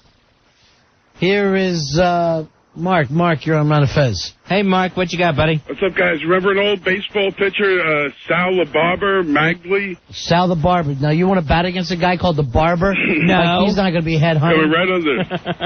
Say it. Here's Joe. Joe, you're on Run Fez. Hey, Joe, what you got, buddy? Hello? Yeah, go ahead, pal. Yeah, I was going to do Slick Willie, but I got one that's geographic now. Okay. How about the Eastern Assassin? Ah, perfect name. Larry Holm. Right. I'd say it. The Eastern Assassin. So funny. Hey, Mike. Mike, you're on Run Fez. Hey, Mike. Hey, what's up, boys? Yeah. Remember Cassius play? The Louisville Lip? Louisville Lip. Yep. Perfect, yeah. Now, he went on, of course, he was the Butterfly. He went on all kinds of different things. The greatest? Yeah, the greatest he hung on himself. Greatest. Just call me the greatest. You don't have to remember my whole name. Let's stop with the Louisville Lip and just go with the greatest. Yeah. It works for him. Here is Billy. Billy, you're on Run Fez. Hey, Bill. How you guys doing? I got a couple for you. Yeah. The first one is Art Donovan, Fatso. Fatso, which is very nice. And then, hey, didn't Al Dukes do something with some guy's junk the other day? Didn't he do what? Something with some guy's junk? Yes, he did. Yeah. Why don't you call him the penile practitioner then? All right, we will. Thank you very much. All right, good. Al Dukes, you got a new nickname now. Here's Greg. Greg, you're on the Fez. Hey, Greg. Hey, how you doing, guys? What? I got a couple, baseball mainly. The Rocket, Roger Clemens. I like the Rocket as a nickname. Dwight Gooden was Dr. K. Right. And I guess earlier you said the Louisiana Lightning. Here's the beauty of Doc. Anytime you get Doc, and you're not a doctor, and yet people are throwing Doc at you. Also, I like when any guy who's like the captain of their team picks up Cappy. Oh, that's nice. How's it going, Cappy? Here is... That's nice to have when you're older. Here is Joe. Joe, you're on Ron and Fez. Hey, what's up, guys? What's happening? Go ahead, buddy. Yeah, how about Jerome Bettis, the bus? The bus stops here. That's what I always... Anytime you have a bad game, though, you got to be careful for that. I'm still waiting for my big ass card. We all are. Rory, I'm going to ask you, since we put you on it, is that all just a joke? No, it's not a joke. Are we going to wait for the big changes to be over before we find out what happens? I hope it comes before that. You better. Now, would Jerome Bettis ever be the bus if he didn't play for a team that wasn't black and yellow colors? Yeah. Now, also, how do we got two guys in pro football called the A-Train? Right. Same position, right? Yeah. They're both the A-Train. Yep. You got one with the Bucks and one with where? The Rams? Yeah. Here's Matt. Matt, you're on Run the Fez. Bears. Hey, Matt. Hey, 167? Yeah, how about Charles Tex Watson? That's the murderer who used to follow Charlie Manson around. That's, well, they couldn't call him Charlie because we already had a Charlie running a gang. So he had to be Tex. That works. Chris, you're on Run Fez. Hey, Chris. Yo, what's up, guys? How about the Bash Brothers, Mark McGuire and Jose Canseco? I like Fez and I start being called the Bash Brothers. Please? Is that too hard to ask? Have Tenacious C put that in her open tomorrow. Oh, Tenacious C. Can you come up with a better one than that? Oh, man. And she does have a perfect C. Yeah. And she'll tell you that, too. Hey, Dante. Dante, you're on Run Fez. Hey, Dante. Hey, what? Yeah. I got two. Teflon Don, John Gotti, and old Canvasback, Al Dukes. Oh, Canvasback. Hey, how's Samantha doing out there? Samantha wanted to get an old fiance's name covered over from Brano, Big Joe and Sons Tattoos. It looks like he's just finishing up. Should be done in about a couple more minutes. I definitely want to see that. Yep. And touch it. Because I'm a little sore. Here is Tommy. Tommy, can you hear me? Tommy. You guys doing? Good, buddy. The Butcher of Baghdad. There you go. There's a geographical nickname. So I know. Yeah, thanks. See you. See you. Hey, Jim. Jim, you're on Ron and Fez. Hey, Jim. Legendary. This is for Ronnie, a Philly boy. Broad Street Bullies. Maybe the best nickname ever for a team. The Broad Street Bullies. He had Moose Dupont on that team. Bobby the Chief Taylor. That's true. All right, and thanks. Go my ahead. favorite wrestling one is Mr. Pay-Per-View. That's for Fezzi. Yeah, it used to be Mr. Monday Night, then he changed it to Mr. Pay-Per-View. Rob Van Dam. All right, what about Willie Mays? Willie Mays. Say Hey Kid. Right? Say Nice hey. one. Of course, Joe DiMaggio was Jolton Joe. Any Sugar Rays I like. What about Hammer and Hank Aaron? There's a friendly one. There you go. It says it all for you. Mark the Bird Fidrich, great one. I never got into Air Jordan. I would never call him Air. I thought that was just a way of trying to take care of yourself. Now, we're talking about Mr. October, Reggie Jackson. Remember what they did to Dave Winfield? What was Dave Winfield? Mr. May. So there's a slap across the face. All right, a rock and roll one. Here's one I like. Used to like Diamond David Lee Roth. Oh, okay, yeah. You throw Diamond in front of something, it's excellent. I always liked... or, you take like an Abe Lincoln. He's honest. Honest Abe. He's Honest Abe. Then later on, he gets re-nicknamed the Great Emancipator. Yeah. And you got Reagan in the 80s, the Great Communicator. And I don't know if he was or not. That's what always killed me about that. There's a guy who couldn't hold a conversation, and somehow He got called the great communicator. Here's Steve. Steve, you're on Run of Fez. Hey, Steve. Two of them for you. Yeah. Too tall. All right, I like that. I like too tall because it says that there's a limit to what we're doing here. Ed, you're just too tall. And I got a good one, too. The microwave. Vinnie Johnson. Vinnie Johnson, the microwave. He's heating up. All right, thanks a lot, man. All right. I liked Rocket Ishmael. Played Notre Dame. I think went on to the Cowboys. Moved all over the place, actually. Yeah. What was his brother? His brother was the Bomb, right? Or something weird like that. And then they interviewed his mother, and she goes, I have the rocket and I have the bomb. They call me the launch pad. It was the most disgusting sports interview of all time. Maybe best name for any football team, Monsters of the Midway. Oh, excellent. The Chicago Bears. Because where's the Midway coming from? Is that because it's the middle of the country? You're midway across the country? And yet everybody knows that nickname. And they never did come off like monsters. Here's Joe. Joe, you're on Run of Fez. Hey, Joe, what you got, buddy? For you? Yeah. Hey, I got one for you. The wrestling one. The Minnesota Wrecking Crew, Ole and Arn Anderson. Yeah. Many Used to be Ole and Gene, then it was Ole and Arn. Just keep passing it along. Here's Kurt. Kurt, you're on Run of Fez. Hey, Kurt, what you got, buddy? Kurt? Hello, it's Curve. All right, Curve. Sorry about that. It's Long Don Silver. Long Don Silver. You remember him, Fezzy? Yes, I do. The wood was so long it couldn't even stick up. It just used to run down his thigh. I also got another one. Disgusting. Going back to your Four Horsemen of the Apocalypse. Okay, good. Yeah. So it's like some Bible nicknames. Here's Steve. You're on Run of Fez. Hey, Steve. How about you guys? How you doing? Yeah. How about the master of running the bases, the Penguin, Ron Say? Ron Say. How awful. Very good ball player and gets stuck with the Penguin. Now, oddly enough, Ron Say should have been the Say Hey Kid. No, everybody wanted him to get a base hit just so he could run around the bag. How do you think they even came up with the Say Hey Kid? Did he always say hey? The hey. Here's Alan. Alan, you're on Run of Fez. Alan. What you got, buddy? Alan, Hey, you Ron. there? Yeah, I'm here. Go ahead, pal. Got two of them for you. Hollywood Henderson. Hollywood is a great name to throw on anything. But is it ever meant in a nice way? Because it comes across, hey, he thinks he's Hollywood. Oh, here comes Joe Hollywood. You know, it's kind of insulting, and you know it's meant that way. I got another good one. Because no one actually in Hollywood, like a big producer, wouldn't call themselves Hollywood. Hollywood Steve Spielberg. Yeah. All right, give us the other one, Alan. Okay, it's a lesser-known player, your old guy on the Dolphins, Jim Crash Jensen. Crash is always nice. Samantha done yet, Rory? Yes, she is. All right, let's bring her in. Let's get check a good out look Samantha. at this tattoo. So cute.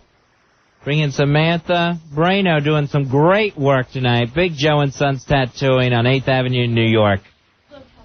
Let me say. Come on over, Samantha. Wow, So that you- is beautiful. That's gorgeous. Oh, and then you got a butterfly on here as well. Oh. So you had the name That Joey is there. fantastic. Can you see it, Fez? No, I can't. Oh, there we go. Yeah. Yeah, come on over. That is fantastic. So you had an ex-fiance's name there. His name was Joey. What's that? It was high school. High school. I was a high school guy.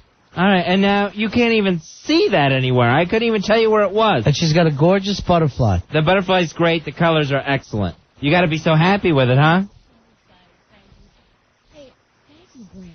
Brana's the best. Yeah. Hey, we got some presents for us, too, some guys out there? Yes, we do. Yeah. Well, let's bring them in. Who do we got? Yeah, thank you, honey. Thank you, Samantha. I hope you enjoy your new tattoo.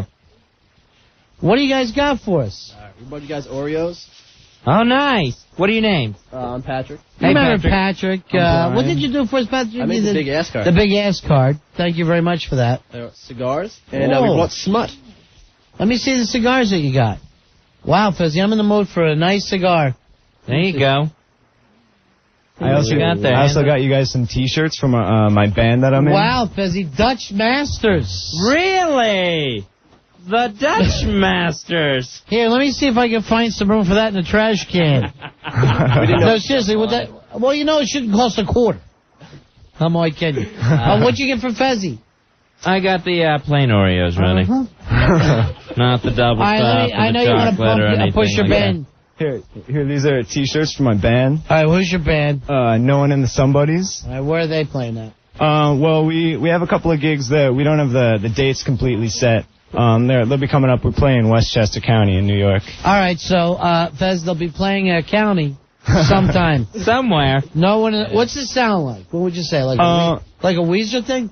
Sort of. I see you wearing a Weezer shirt. So yeah, we're sort of like we play a lot of classic rock sounding stuff. All right, cool. All right, thanks. Seriously, thanks for the Thanks, guys. It was very nice of you. Yeah, I'm real excited to be here. This is where the sports guys used to sit. It's amazing. Yeah, that's a good joke. Thanks, Patrick. Thanks, Brian. She was going to bring a Tom Waits CD. Which one? Rain Dolls. Oh, thank you very much. Well, you'll come back again another night. Yeah. We're going to introduce you to some of our other girls. It's nice to meet you tonight, Doug. Thank you, Samantha. We'd love to have you. That's it for the Bash Brothers. The Bash Brothers are done tonight already. See you to Matty Moonshine, who started this whole stupid bit. Matty Moonshine heading out to San Francisco. Today was his last day at NEW. Best of luck. We're Best running of luck to us for staying behind. We'll be back tomorrow right after Opie and Anthony at 7 o'clock.